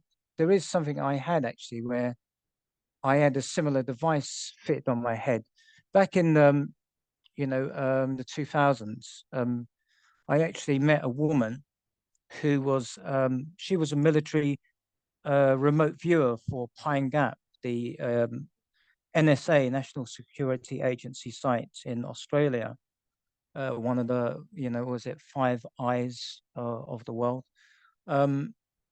And she gave me various information about myself. Some of the information she provided for me was that I was a very gifted and powerful remote viewer. And she took me under her wing as a private student. And she, but when I was at her place, and she was teaching me various things about the remote viewing. She actually placed this a device on my head, and she told me that this device, is not available to the public. It's actually a device they use at the Pine Gap facility or base for people when they're training their remote viewers. And again, I think it was again amplifying the signals in the right side of my brain and the left side of my brain, to bring them, maybe to enhance that frequency for me better to be able to do this particular, going out and looking at various things. But there was a time though, I remember she had a female assistant, and for some reason it felt like she was trying to create a love bite situation between me and this assistant. And I remember saying to my friend, a friend of mine who was also, he's a super soldier in the UK, and I was saying to him that there's something not right here. I mean, there were times actually when she put this device on my head, and I lost consciousness, and I don't actually know what happened, but when I did come out, when I did come back from being asleep, I did feel something had happened. There seemed to be some sort of strange energy between her and her assistant. So I wasn't sure what happened there, but I'm just pointing out really that what the similar device was placed on my head. Anyway, I eventually got out of that. I didn't feel safe, and I think she was actually still active with the Pine Gap facility as a remote viewer. So anyway, so the first experiments, from what we could see, were failures. They wasn't going anywhere because for some reason I wasn't responding in the way that they wished. And I mean, I think this may have been because maybe a part of me didn't want to be involved in these particular projects. I think my higher mind was in some way pushing against this. So I was taken to a location. It was actually an industrial site. And from what Olivia could see, it was a 7-story building, a warehouse, in fact, which had broken windows, and it was abandoned. So no one would have ventured here. But below the building was actually a military scientific lab where these experiments were taking place with me. It's like even today, many of the bases are hidden a lot of the time below, seemingly ordinary looking buildings, and, more often than not accessible to the public, and even the staff often don't know that actually in the buildings that they work, there are access points that exist into some of the most sensitive and secret bases on the planet. So, very much hidden in plain sight. So they're in this particular scientific lab below this industrial site. So there was, when I was actually on this, gurney and strapped to it whilst they were doing these experiments, there were actually large machines that were slamming against metal. So the sound waves acted as a trigger for me. So, and Olivia said it sounded like a sledgehammer hitting metal over and over again. So they were trying to produce a particular sound that would eventually trigger me into what would then be what is called the shadow. And they actually referred to this method as smashing the plates. So not to be confused with, actually smashing china plates. So the machines were slamming metal, smashing the plates together to create a specific type of frequency. So the experiments over a course of time were eventually successful. And this particular site, it was located in the country town of Wiltshire in the southwest of England, and which is known as Strobridge or Trowbridge. And the project became known as Project Stranger. So the project was actually based here in the physical world. So just to emphasize that for a moment, it was in the physical here, in the physical world here, not in the astral. And my record states everything I did was real. So they're telling you, everything I did was on this level, on the physical level. So I was used at the time for multiple purposes, including travel, espionage, and intelligence gathering, and much more. They described me as a military weapon. So when you're looking at my body, the body was blacker than black, and Olivia seeing me in this form, and Matthew, he felt my energy, and both of them said it was quite strange, the frequency that I was giving off. And Olivia described me as looking like almost like ash and a coal-like substance. But but my body also, in this form of the shadow, it also had a type of physical structure to it with a powerful electrical charge. And this was noted also in the beginning in my medical records.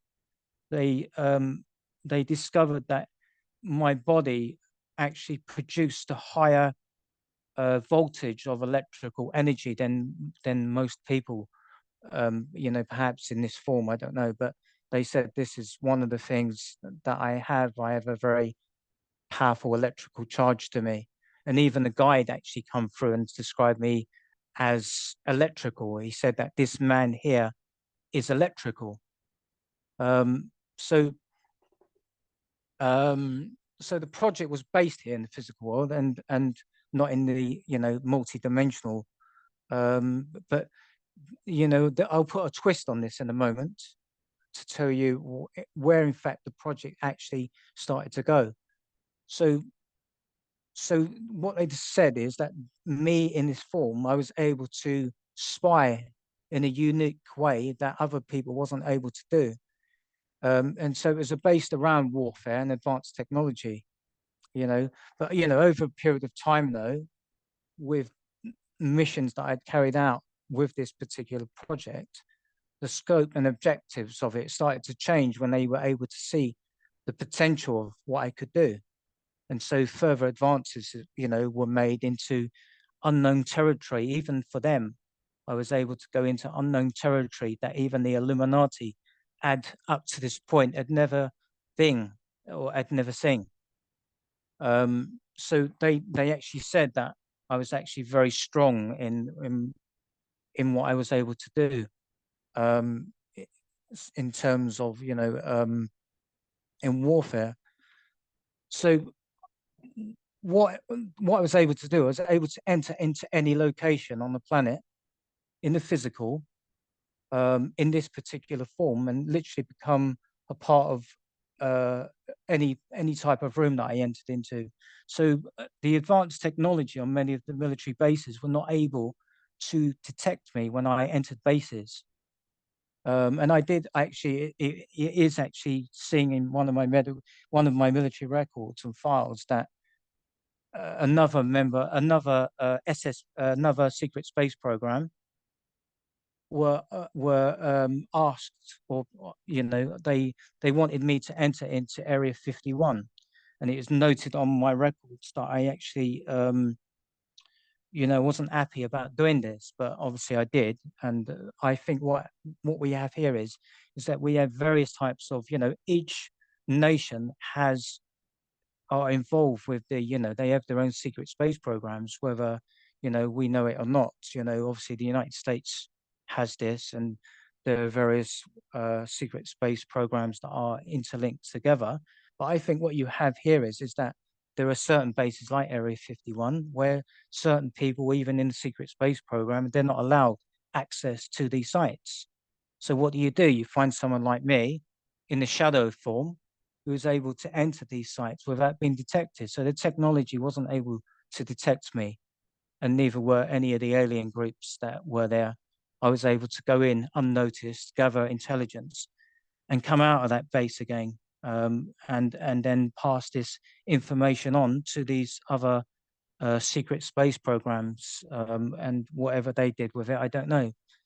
And the Area 51 base is not the first time I've been into that. I did enter the Area 51 base many decades ago, but I was actually in my astral form, and on that particular time I was actually captured in one of their containment units that are there to detect and capture an old, almost like a interrogation room, either a remote viewer or an astral projector.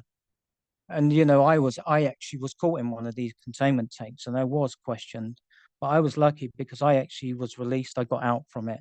But if you are not released from it, and if you're an astral projector and you're held within this containment, so your astral form will stay in that base indefinitely for however long they want you there, but your physical body, wherever that may be, that will die. That you'll just die. Because that you're no longer there in it, and so that would just be probably recorded as a natural death of some sort, and then your astral self will still be at his particular base. I mean, I don't know if they have containment chambers like this in everywhere, but I do know they do have them in Area 51. But when I was in the shadow form, containment chambers and detectors were not able to detect my presence at that time on that base. So my body as well is able to contain certain abilities because of the amount of electricity surrounding it when it is in that form.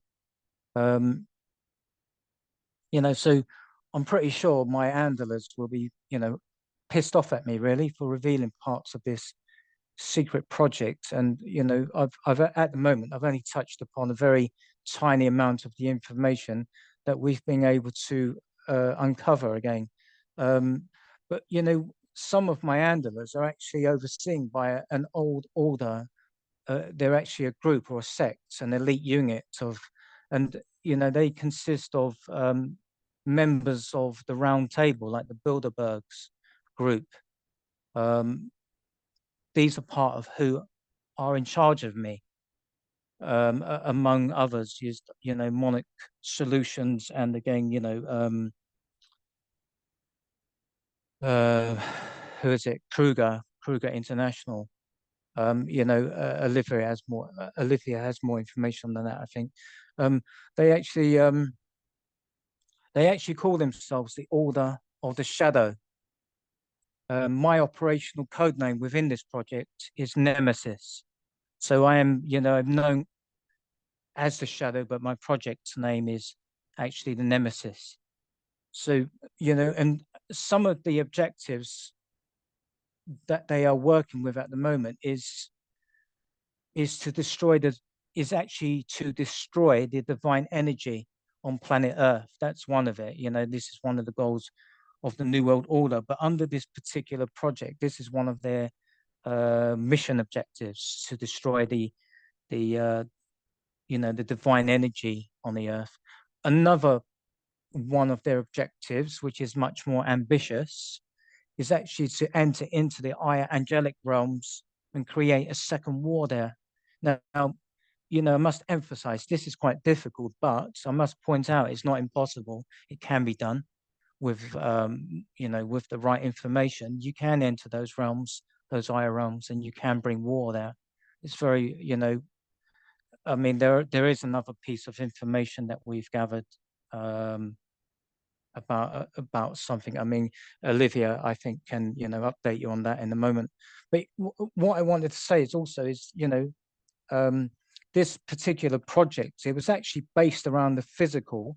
So it wasn't based around the interdimensional realms like the astral realms or the metaverse. But what I actually did was I actually took the project in a different direction. So they were concentrating there, they were concentrating on the physical here, wanting me to do, various tasks in the physical world. But, I actually went further than this. I actually started to move myself without their mission objectives or their orders, which were given to me. I actually took it into the astral realm. I took it into the metaverse. It was noted in my records as well that I was able to fold space in a way that it's not been done before. I was actually able to take this project into a different direction to what they actually believed could be actually achieved. But so I started to do this. So what I did, I started to go against their orders. I started to basically fuck them over, basically. And in the physical, in this form, in the physical, in even in the shadow form, they can control me. They have control over me. They can dictate to me and keep me in place. They can keep me in line. But when I'm outside in this form, in the astral levels, they can't control me. Their technology can't touch me, and they can't control me. And they found me then a threat to their projects because I was actually going into these realms where they couldn't do sod all about it. They couldn't touch me. But they pointed out they can touch me in the physical. But then again, there's another twist on this that will come up at some point in the physical even. So what they started to do, they started to, note my, subordination on the project. I started to break with protocol. I wouldn't do what they wanted me to do. And I found an escape route from them by traveling into these other areas where, basically I was giving them the bird, really, the finger, and they couldn't do sod all about it. Because like many of the projects we've been involved in, the super soldiers, we've not, for myself anyway, I can speak, I didn't volunteer for these projects. I was brought into them as a child. Obviously, they've sought us out through Monarch Solutions to, they call us assets, commodities, and they use their skill sets because what you have to understand is, and I think you know this as well, that many of those that control these projects, they cannot work with this technology. They don't have the skill like we have to work the technology that they have. So they need us to do that. So they've set up all these projects, all these programs, all these sub-programs, and they use us. They use our alters and program them with quantum type technology, upload them into avatar bodies and send them off to do whatever it is they do, whilst we have some alters that are still inactive inside us, within our system, within our mind, ready and waiting to be called upon for military duty, God knows where. So in a way they lost control of me. This was noted that although my mission objectives were always successful, and I was able to do what they wanted me to do because of, I guess, the ability I had. And so when they lost control of me, the project suddenly, it was noted as well in my records that the project was abandoned. It was abandoned because they could no longer control me. So what I was actually partially removed, only partially, from this particular project, or the military programs. So in a way I was on the fence, I guess, waiting to be recalled back if necessary into this project to be reactivated again for mission, for active duty. So another thing, another thing I need to emphasize is that when I was in this form, this wasn't an altar.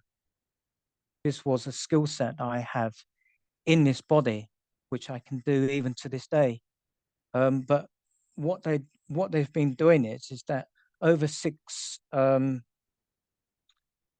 there have been 6 times now that they've actually changed my timelines. My timelines have been changed and altered, which has been against my will. The reason they've done this is because on each of these timelines, I've actually been trying to bring I've actually been trying to bring in this form into this world, into the physical. On each timeline that's been changed, I've got closer and closer to doing this without without them using me. So I guess this would be now the 7th time.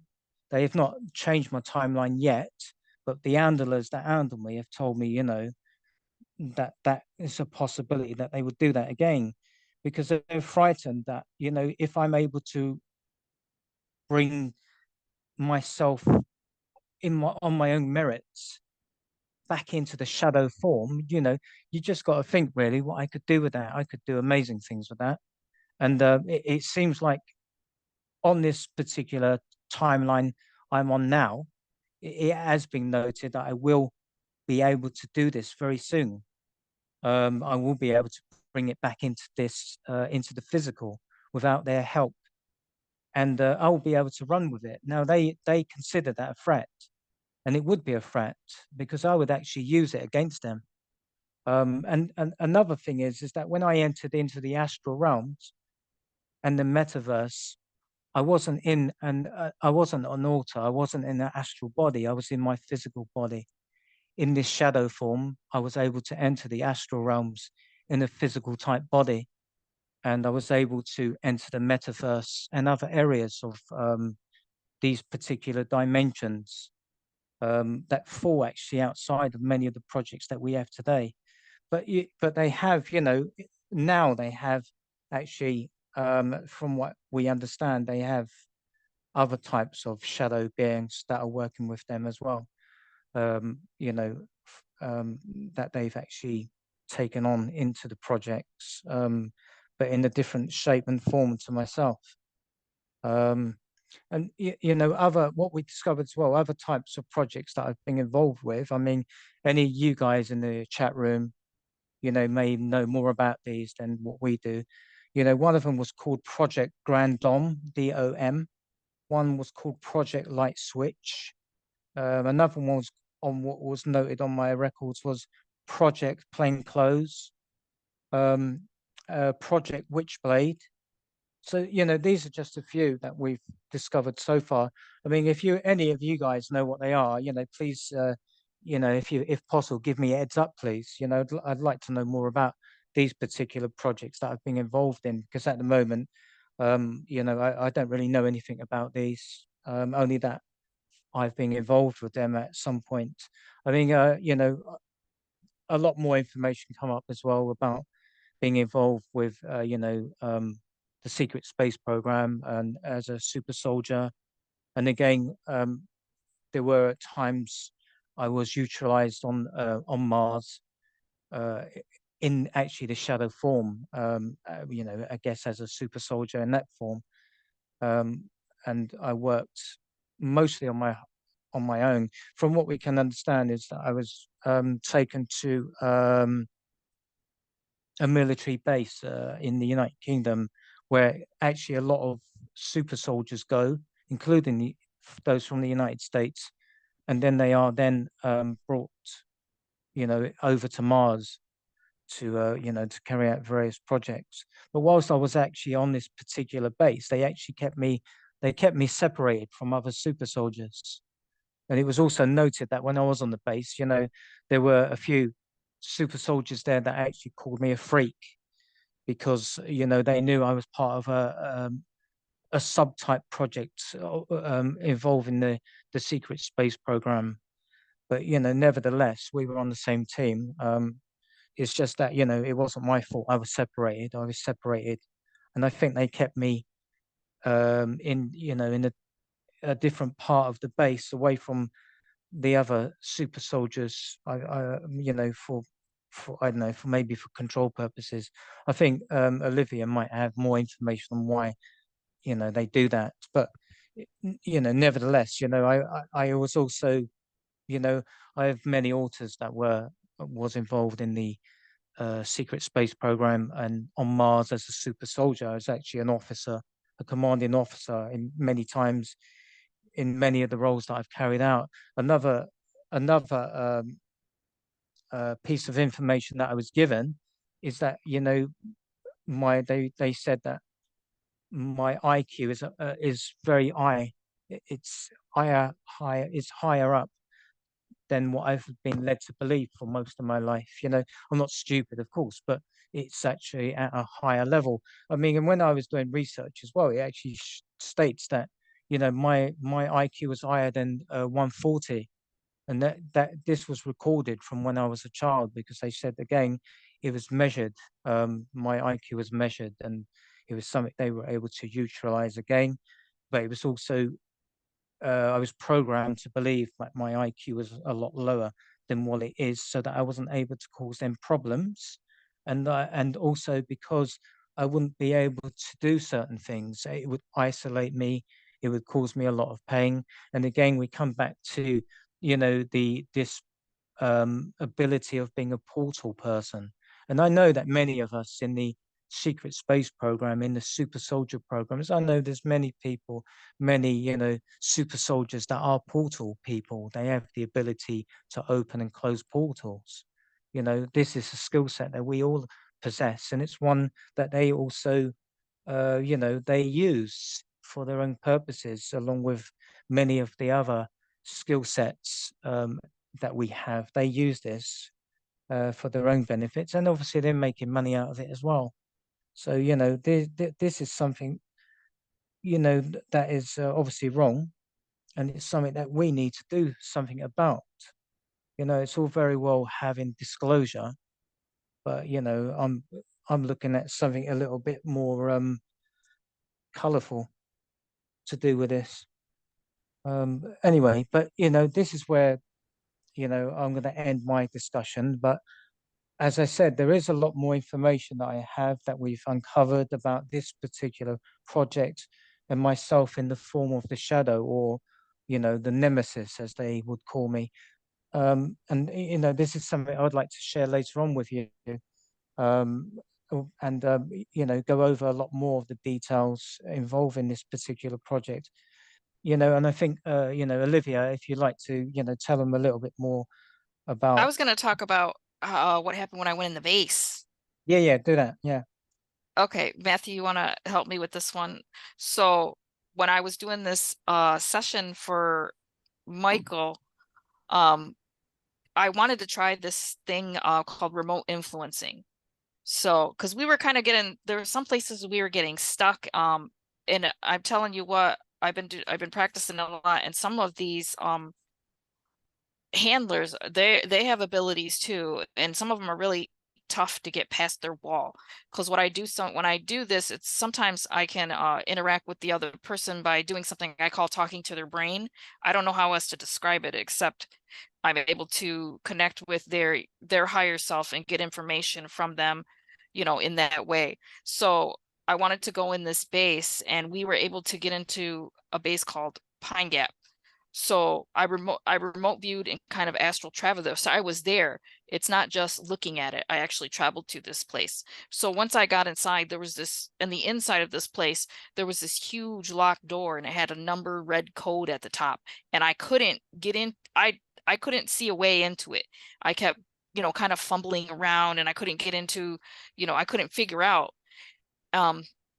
So Matthew kind of guided me. He told me to kind of do something different and to go underneath, you know, kind of like in the dirt, to go underneath it and come up through the top. So that's kind of what I tried. And I was in the middle of this huge, it looked like a huge, not even an office room, almost like a government, well, it did look like a government building, and they had all these different levels, and there were different people sitting at different computers. And the place is so locked down. And even on the outside of the base, they have their own I don't even know, it's almost like a unit of people that are blocking, you know, someone like me, who a lot of times I hear the word lurkers. That's what they call us, as a lurker. So they're trying to block other people that have abilities such as remote viewing, astral travel, and things like that. They have their own unit. When I first came upon the base, I saw this huge eyeball, and it just was like an impressed in my mind, like they watching you, they know, you know, kind of thing. But when we were able to go underneath and come back up, I was in this big, huge room with all these people working at their computers, and I kind of had to scan out, and it was a little bit difficult. I'm just learning how to do this remote influencing. So I was kind of looking for somebody that was, I felt like, in my way of detecting, was able to see somebody that was a little bit less guarded, or without less walls, in order to let me in their body. And it, you know, I don't want to freak people out, but it's almost like a possession in a way. I kind of get inside their body and kind of take over, just like I allow entities to do with me. So I found this woman, she was kind of sitting towards the middle, and she had glasses, dark hair, she had her hair pulled up in a bun, and she seemed like she seemed, the reason I chose her, because she seemed like she was off focus because of what was going on in her personal life. I could hear her talking about, thinking about her boyfriend and things like that. So this was the person that I chose to kind of influence. So when I got inside her body, I kind of started typing right at the computer with her hands, and she didn't know. So I kind of made her go in and search, different project names and things like that. And she had no clue. It took her, I don't even think she realized it before somebody else caught it. As we were going through this, I think I lasted maybe 4 minutes before somebody caught it. Because as soon as I saw this, we had to back out. There was a big notice on her screen.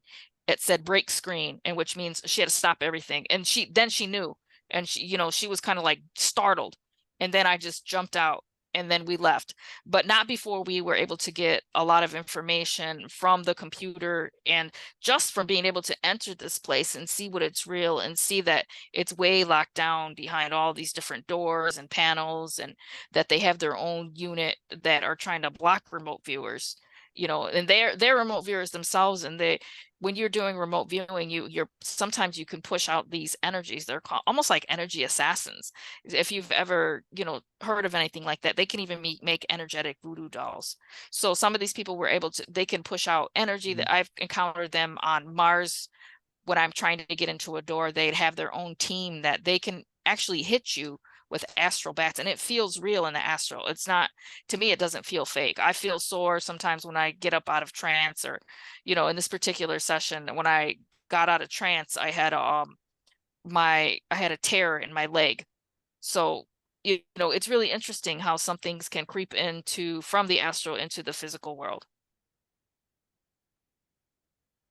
It's absolutely real for sure. Is there anything else, Olivia, you can add to, maybe speak about the time you saw me in China?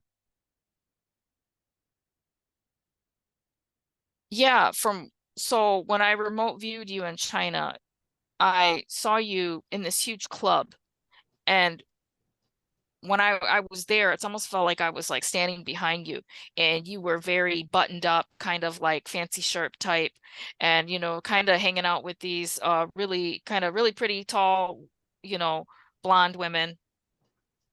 And it looked like you were kind of, I don't want to say for sure, but it looked like almost like you were setting these women up, with some of these men that were sitting at a table.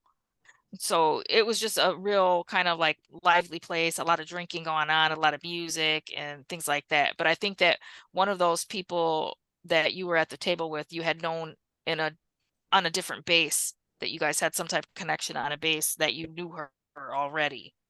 So that's kind of what I remember from seeing it with my eyes. Okay, lovely. Thank you.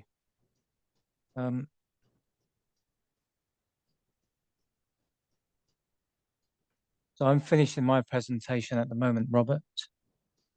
Okay, so I was gonna. Oh wait, let me see. Can you guys hear me? I don't know if whoever wants to go next. Nate, did you want to talk a little bit, or did you have anything you wanted to, or Matthew, or we've been going for a while. I was gonna say we might want to do a part 2, but if you guys want to, Nate really didn't get a chance to talk yet, so maybe Nate could talk, and then maybe we could wrap it up. Or I don't know, like what do you want to do, Olivia? What do you think? Like, what do you think about like? Yeah, that sounds good. Let Nathan talk a little bit about what he discovered. Yeah. Okay. He's back here. It's hot in here, everybody. So I just wanted to mention one thing I've been reading years ago, that these underground installations have something called a neutrino light detector. And they use that to detect people remote viewing, astral projecting, and so forth. So what Michael was talking about apparently is the ability to mask your neutrino light signature. So I just wanted to add that.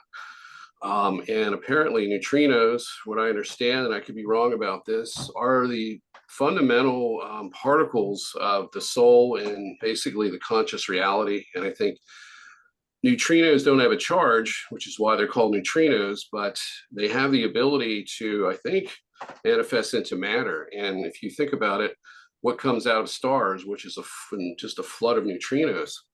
So, you know, what's on the other side of that? And we hear that stars actually give you the ability to go from one plane of existence over to another, like a hyperspace or like a neutrino universe. And when you come back in, you can come in at any point in time and space. So I just wanted to add that. But if you want, I can get started with my stuff. Yeah, that'd be great. Okay. All right. Well, I don't know how long it's been. It's probably been about 2 months now, maybe a little longer. But you know, I went through kind of a rough period of my life and a lot of spiritual deceptions. And then I had this epiphany. I won't get into the whole deal of it, but I had to make some very, very abrupt, you know, changes in my life in regard to what I was doing in regard to all of this. And immediately after I did that, I got 3 nasty messages. They were one day apart, and it was actually 3 different handlers that I have in the military. The one was portraying himself as a Draco and made a bunch of threats, and then the second one, just it was a lot of profanity and you know, more threats. And then the last one came in, which was more of the, you know, chilling message. And I talked about that in the last podcast that I was here. So what I did is I remembered your podcast with Olivia, Rob, and I remember her being able to, you know, to remote view military records. So I thought this would be the perfect person to contact. And I reached out to her on Facebook, and within, I don't know, an hour or two, she got back with me. And within no time at all, we were on the phone the same day. And she offered, you know, to do a session. And I had no idea that she worked, you know, with anybody else. I didn't know that she was in that, you know, she worked with Misha, for example. So, you know, I just said, sure. So, you know, we started the session. And, you know, Matt was there. And the first thing that happened is that the succubus came through. And when she was describing it earlier in the podcast here, she said there was a farmhouse and there was a cornfield next to it. And I actually saw that. I thought I was imagining it because she described this, you know, like a farmhouse she was in. And what happened was the succubus pulled her into this farmhouse. It was trying to get, you know, messages to Matt and was obscuring her ability to move around, and she had to get out of there. So I saw that, and you know, which I was just saying earlier, I said to Matt, I sent him a text and I said, you know, a lot of these things that I think I'm imagining, I'm actually seeing. And so that was an interesting thing I wanted to mention. But as we got into the session, the first goal was to reach out to my handlers and to find out what the story was, because they said they were going to kill me in December. They said, you'll reach the month of December for this year, but you won't make it to Christmas. And it was a scare tactic is what it was.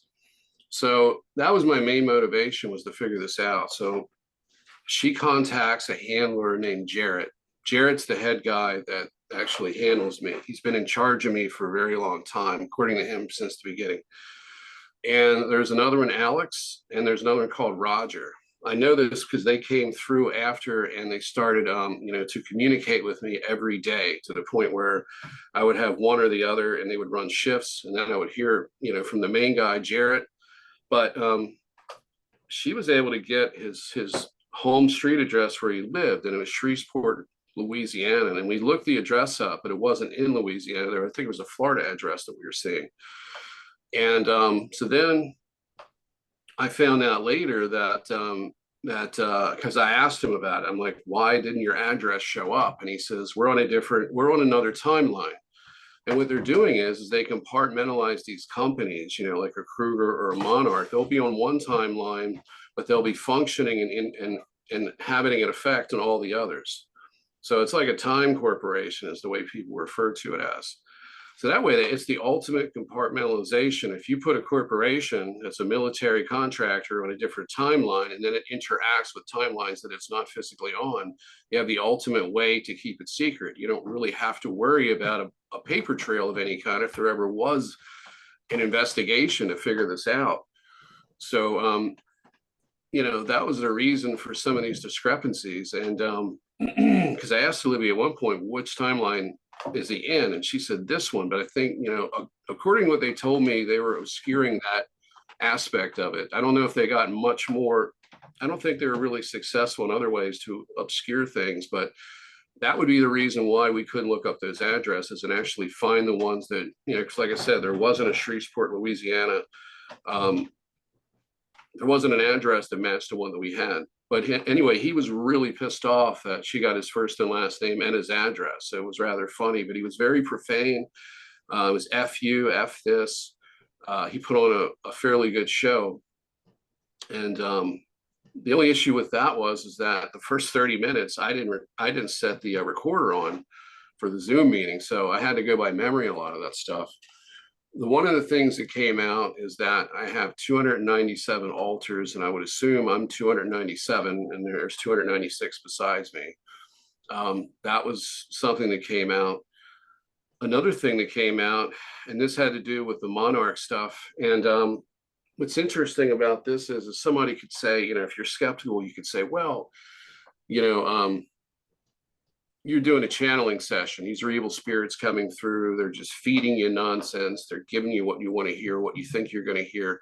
Well, that was completely opposite of what happened with this. I had for a while, I knew that there was some type of assassin related usage, that they were using me as an assassin, is what I'm saying. So I knew that. I also knew that there was a lot of Monarch stuff going on because of the things that, when I analyze my life and I go back to about age 7, I can look and I can see where these behaviors started to surface. They were word program related. At 7, you know, a 7-year-old that's never been molested or never had any of those issues should not have the type of thoughts and sexual fantasies that I had. And it was something I never talked about with adults or therapists or anything like that, any of it. And it was just something that I had to solve on my own. And it was something that they used against me throughout my life. So what happened is that interestingly enough, an alter named Jessie or Jessica came out. I think she went by the name Jessie, and she was basically the female version of me. Fair skin, long blonde hair, you know, just sort of like an ample figure and stuff. And she was used in some very, very violent sexual type of activity. And this altar was inside me, not physically external to me. And the things that she said were very, very disturbing. And they hurt to hear, because when I heard them and I just kind of felt the energy and the mood and everything that was happening, I knew that this was one of the reasons why there was so many problems with me during my childhood and throughout my life, with things of the sexual nature, because of what they were doing to me. And they were bringing out these aspects, these behaviors in me, which I had to keep secret. And I couldn't, I mean, they drove a wedge in my marriage. It was just like, you want to do one thing that's completely unnatural and completely twisted, and you're thinking of that and you're fixated on that because you're programmed with that. And yet you want to have a normal sexual life. You want to have a normal life, but you're not allowed to have that because they're constantly messing with you. And that was where they take these aspects, these personality traits of alters, they mix it with you. And I went through a period of a couple of different personality shifts throughout my life. And in fact, they've been doing stuff to me recently, taking little bits out. And there's been an internal struggle of trying to hold on to aspects of myself that I don't want them to take, and other aspects that they put in that I don't want in me, that I pushed out. So I'm actively in that struggle right now. But so anyway, as we got into the session, something really, really, really unfortunate came out, because when I was a kid, and I've talked about this before, and it's not something I talk about often, but when I was around, I would say when I got to about 9 years old, I started to exhibit a lot of violent behavior in school. And it started around 4th grade. And I would literally exhibit violent street fighting skills with kids and it was always unprovoked. It wasn't anything justifiable. I mean, if you could imagine a 9-year-old taking another child's head and like slamming it into the handle on a urinal and to where the kid nearly loses his teeth and things like that. That's the kind of things that was happening. And they put a block in me to make me nonviolent as a child. I'm talking about the programs, that is. I could not defend myself. When there was a confrontation, my voice would give out. it would just, I couldn't talk. It was like nothing came out when I tried to speak, and I'd be humiliated. I couldn't defend myself. I couldn't tap into that anger, response where you fight. And they did this to me up until, I'd say, probably my mid 40s when it actually came out. So we figured out why, at least one of the reasons why. And during the session, Olivia tapped into this altar that is used by Kruger National. Let me see if I got some relevant notes here. Just a couple of things. She came up with information in 1953. The Kruger Joint Planetary Commission was founded. And don't know much about that. I mean, it sort of speaks for itself, a joint planetary commission. It's obviously off-planet type of activities. There was another thing that came up in a session with Michael, and I think it was the name Robert Kruger, which could be the founder of this company. And of course, this is a private military contractor that's involved with the secret space program. There was another thing that came out too. There was a supervisor that my main handler, Jarrett, had turned this over to, and she had spoke through Olivia. She came out very robotically. Her name was, what was it? Amy Jasper. And another thing that came out too is that these handlers of mine work for a company called Soft Cell International. When we looked up Soft Cell International, we didn't get anything except for this Indian company that had the same name. And I don't remember what they did. It might have been IT related or marketing. But, Tech. Okay, it was tech. And so it was spot on. okay, the thing is with that is, I mean, that's either a front company for something else, or it could be that this is on a different timeline. I don't know, but I do know. No, it wasn't a different timeline. So you think that was it as a front company? I don't know. I don't work for the company, but if we looked further, we could probably see. Yeah, because I didn't see anything. Well, they're obviously not going to show anything that would be. No, you can't. That's why we got the name. We got it. So anyway, you went into somebody. Do you remember? Was it Alex or something? I think you said it was a black guy was sitting at a desk. Yeah, I remember him. Yeah, he had a suit on, like a tie kind of. Do you remember? Because they're using the name Alex as one of my handlers. Do you think that's one of them, or do you just think this was somebody who did some type of? No, it's separate. It was separate. All right. Do you remember much about that? Because I remember you took over his ability. I think you took his hands over, didn't you? Where he typed in some information, was able to pull it up. I took over his body, didn't I? Yeah, I remember you were really excited. No, but he didn't let me go no, I think it was like one of my first times, and I think I came in too heavy. I think Matt tells me that's what, because he helps me practice. I think I come in too heavy, and my first time I came in too heavy, and it was detectable. Okay. So I had to back out. I think the second time I tried it, it was a little bit better. Yeah, because I remember you were excited that you were able to be successful with it, because you said it was something new that you were working on, which is the remote influencing.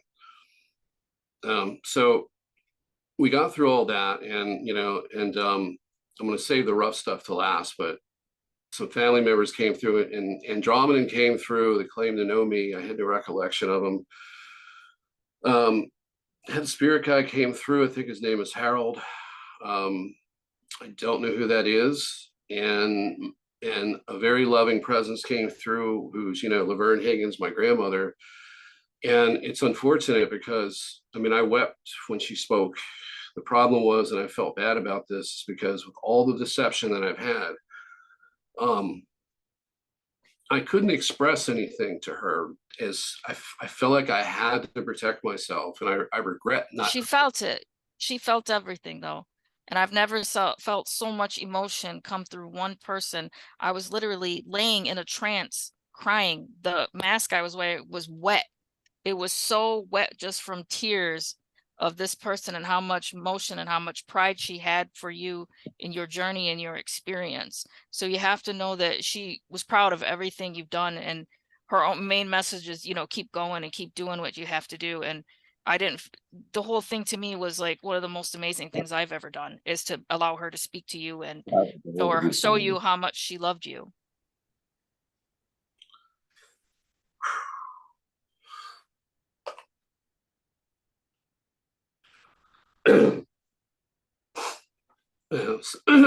Matt can chime in a little bit if he remembers that part and how Yeah, that would intense help. the emotion was. How intense the emotion It was was. very much like the transmediumship that I've been able to witness, you know, throughout my experiences. It was a really amazing thing, I thought.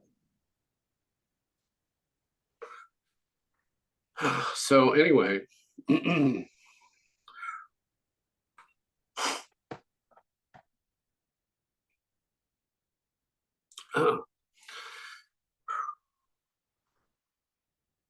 sorry, I just had to get myself together.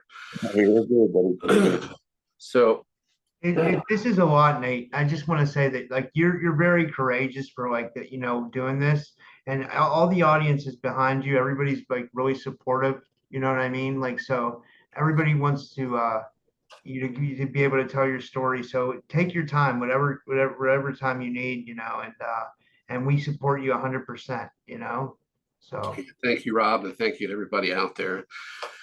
Yeah, that is a really hard subject for me to talk about.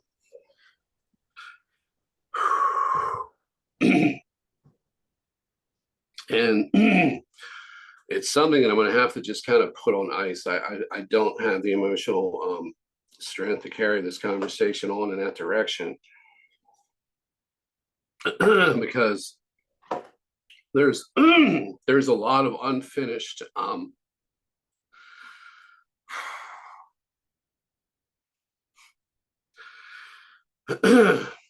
there's a lot of unfinished things that her and I need to do to heal.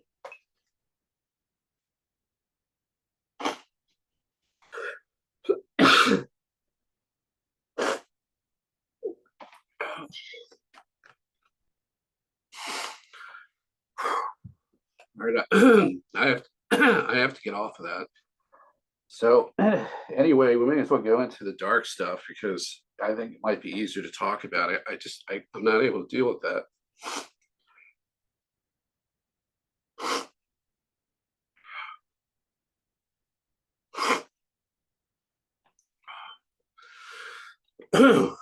So anyway, she taps into this other aspect of me, and this is an alter that's physically living, I think, in Russia. At least that's what these handlers have told me. So there's actually a physical copy of me, possibly physically enhanced, clearly not targeted or anything like that, or sick, and actually younger and more muscular, the same build, but just somebody who's been working out and possibly, like I said, possibly physically enhanced for these programs.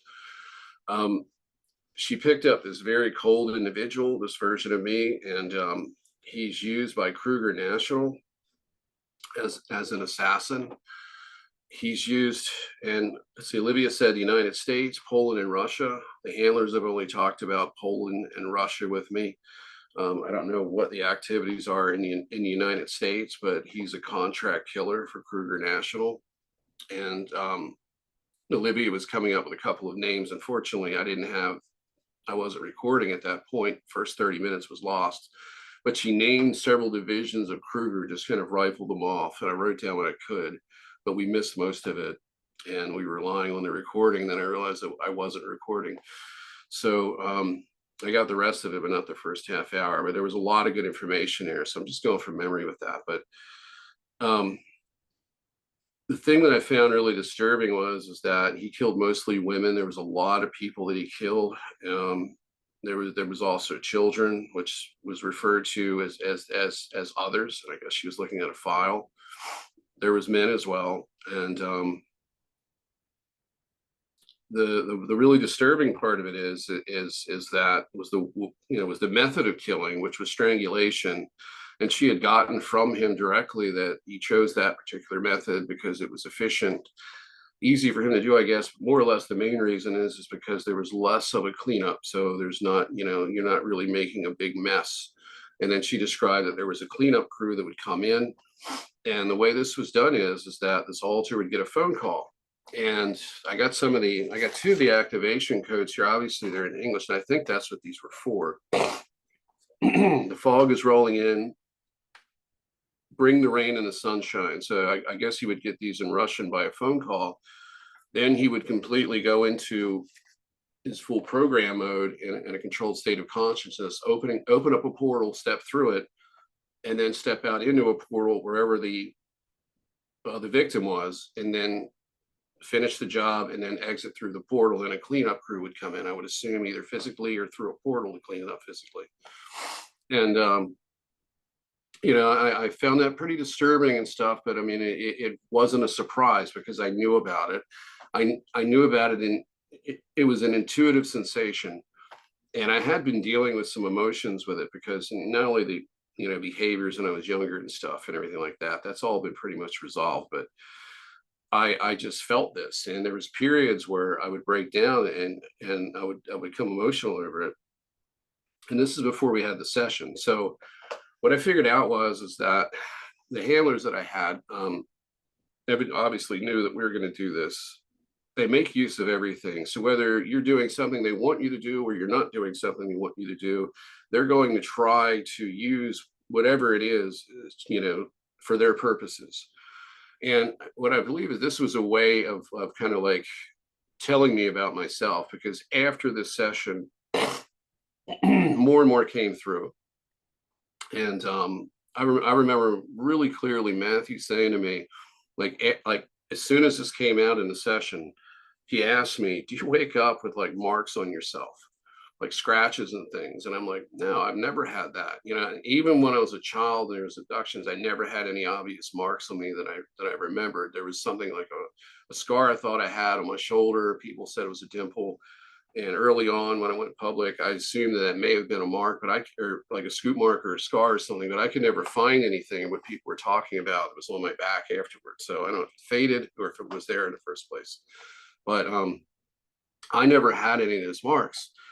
So, leading up to this, just about a week ago, I woke up and my hand was sore. My left hand was sore. And I went throughout my day and it got much, much worse. And then it just developed into a full-blown sprain. I mean, a pretty bad sprain. I didn't have any injuries. I didn't sleep on it wrong. I didn't wake up with my hand bent back underneath my body or anything like that would cause this. And even if I did, it wouldn't have caused this. I also noticed too that my right arm was strained. And I was opening the door, let the dog out, and right in the inside of my elbow was really sore. And I could tell that I had injured my arm, and my hand was obviously sprained. And I still, even now, it's been over a week, I can't grab something without pain. I still have a lot of pain in my hand. It isn't really severe at this point, but it's a real sprain. So this just wasn't, some kind of fluke. And so a few days went by, and I kept questioning this, and they would say something to me like, if you want to know how that happened, go with it. And I don't like listening to them because they play mind games, and they've done that with me for a very long time. But lately it's been a little bit different. Lately they wanted me to see some things and learn about myself. So what they said is, we want you to meet your other parts, the other aspects of yourself that we're using. So in other words, meet some of your alters. And it started out with the one, who was the sex worker in the session. But what happened next was really, really bizarre. And so I have this injury. It's a couple of days in. I have to take my dog to the vet. And he had to get the second round of shots. It's Irish setter. He's like less than 3 months old. So my wife was there, and I just let her take over the whole appointment. I just sat there, and I was thinking about different things that were happening in my life, and thought about an argument that I had with somebody. And while I was sitting there, and I was just thinking about this argument, and all of a sudden I was someplace else. I wasn't sitting in the veterinarian's office anymore. And it took me a while to really process this and figure it out. I thought that I had some kind of like post-traumatic stress disorder, like flashback or something, or I was just having this violent fantasy, which I don't like to have.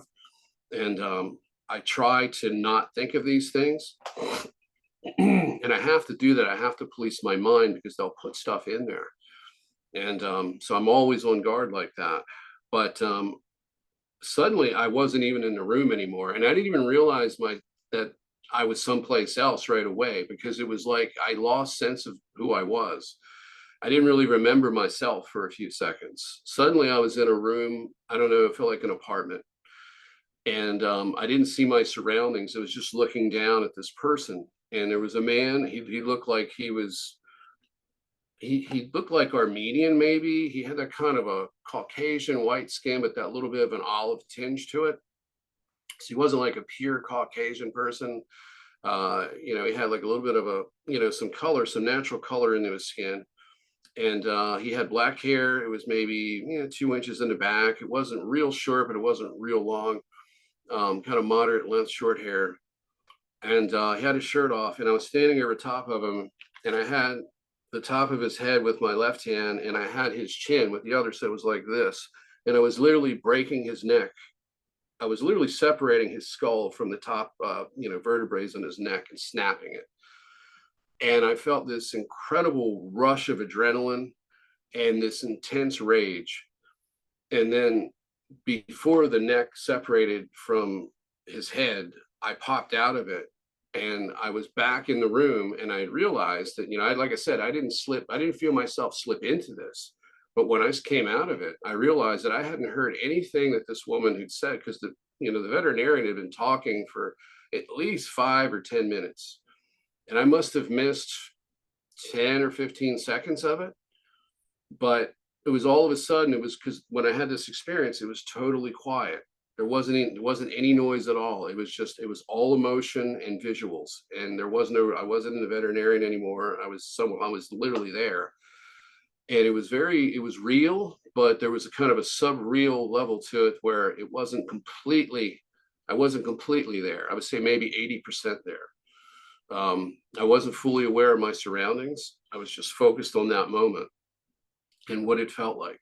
And then I was back, and I realized that I had missed some of the conversation in the room. The woman was talking loudly. So I've never had that before. I've had people talking, and I've zoned out a little bit and hear what they said, but I was aware of them talking.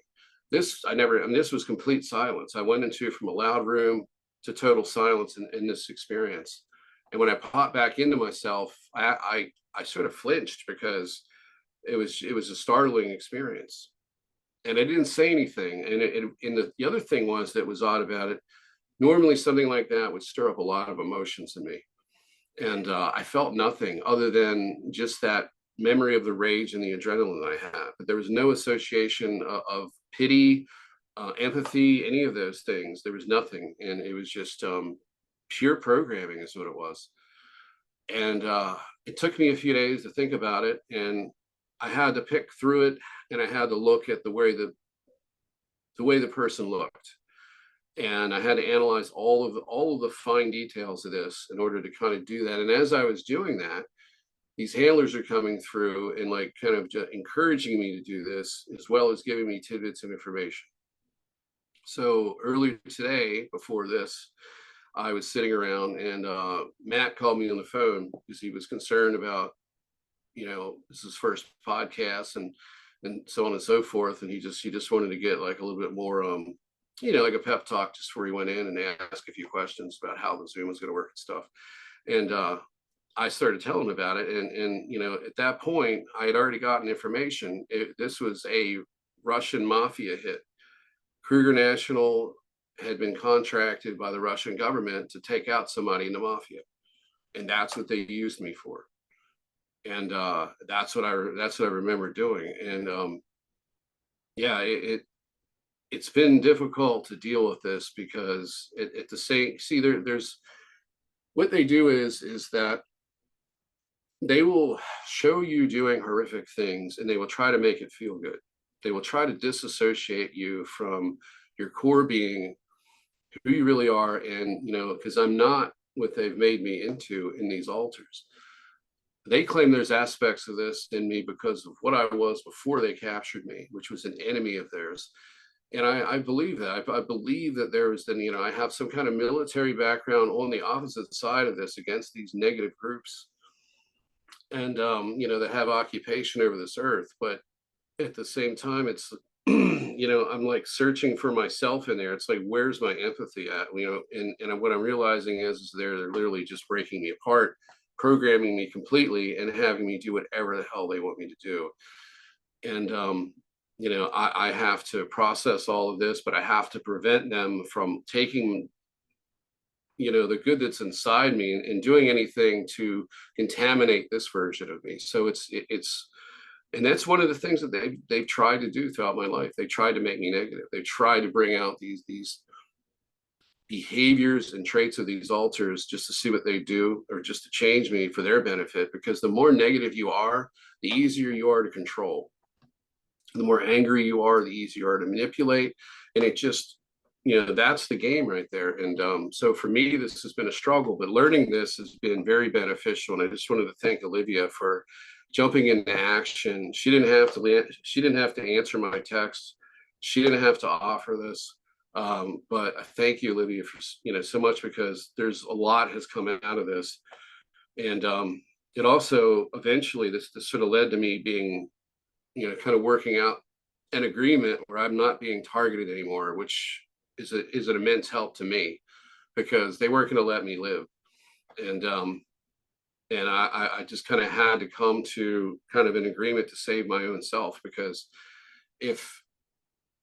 what they want is obedience, and they're not ever going to get that from me, but they're going to get some cooperation for a little bit. And it was just kind of an emergency measure to save myself, because they've destroyed my life. And a lot of the people in this community have gotten a chance to live and not be targeted that much. But me, literally, I'm lucky to be alive, and I'm lucky to at least have a roof over my head and some semblance of normalcy, but it's not normal at all. Under the surface, it's completely chaotic.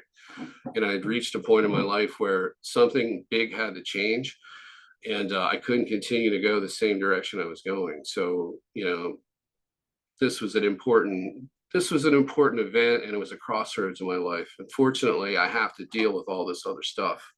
But, because when you realize you're in this and you're like, well, what would I like to remember? It's like, well, I like to remember Mars, maybe a pyramid or something unusual, something fun, something fascinating. And no, it's you're literally a Russian asset killing somebody, or you're a private military contractor asset killing somebody for the Russian government. That isn't what I wanted to see, but or learn about myself. But it answers a lot of questions, and I know there's a lot more than that. So this just scratches the surface, and I don't know. That's pretty much it. I mean, there's more that I could talk about, but I think pretty much everybody has already said something like that. So if you have any questions, Rob, or anybody else, or if Olivia, if you want to jump in and add anything, yeah, be happy to talk. No, I think you did a good job. It was great. Yeah, we've been going since like my light went out. I was gonna say we've been going since like a little bit after 7 o'clock. Well, we had technical difficulties at first. I didn't think we were gonna go this long. I got to go to the store before it closes, and it closes at 11, and it's 10 here now. So I wanted to give you guys time to for everybody to tell where they can find you and everything. But like everybody, thank you so much. I think everybody did a great job of presenting between Matthew and Olivia, and then Michael had a very great telling of his what he's been going through, and then you, Nate. So let's just wrap it up, and let's do a part 2 to this if you guys want to. Yeah, that'd be great. Great, thank you. That'd be great. Thank you. Sounds good. Yeah, Robert, thanks for having us on. I appreciate you. Yeah, this was amazing. I think the fans really liked it too. So Good. Yeah. So yeah, I don't know. You can find me on Facebook under Matthew Bustos, or under Beyond the Veil of Spirit at Gmail. That's awesome. And Michael, do you want to tell everybody where they can find you? Yeah, I'm on Facebook. I'm under, again, Michael Kameron with a K, and it's got 2 N's at the end of it. And my email address is Michael Kameron lowercase 2023 at gmail.com. If anyone wants to reach out, especially if you have any knowledge about any of those projects as well, or if you want to know anything more about this shadow being, you can do so. And obviously, you know, thank you for having me on your show and for everyone that came to listen. And you know, Matthew, you done an excellent job presenting, and I think Nathan, you know what I think of you, and you know, stay strong, my friend. Yeah, thank you, Michael.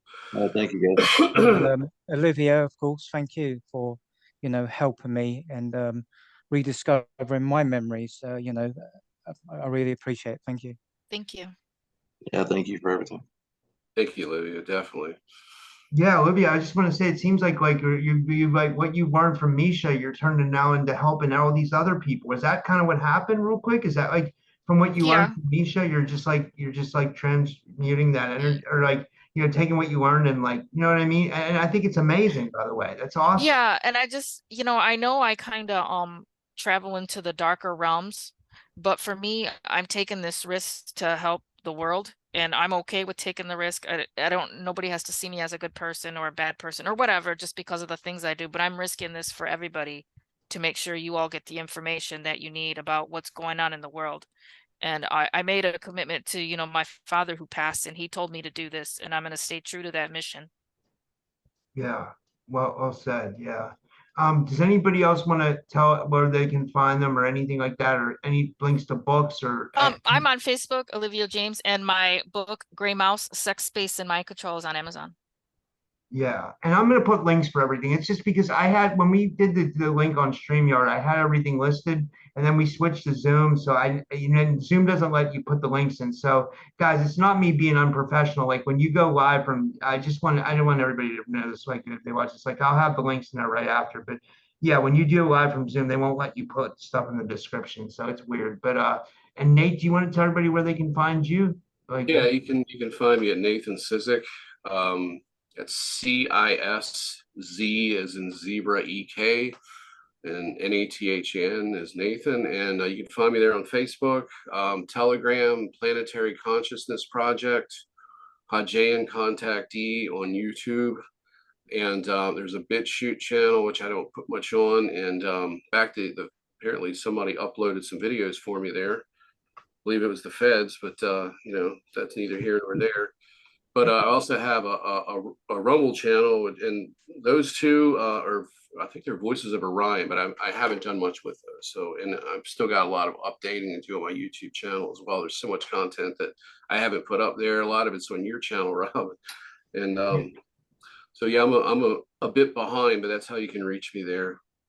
yeah, and Nate's also a moderator for my Telegram group. That's right too. I forgot. And like it's, I mean, we're growing our groups pretty fast, so it's pretty cool. But well, thank you all for this. This was amazing, and thank you everybody for tuning in tonight. And until next time, everyone, and we'll see you next time. And have a good night, everybody. Take care. Take care. All right, Good night. thanks, guys.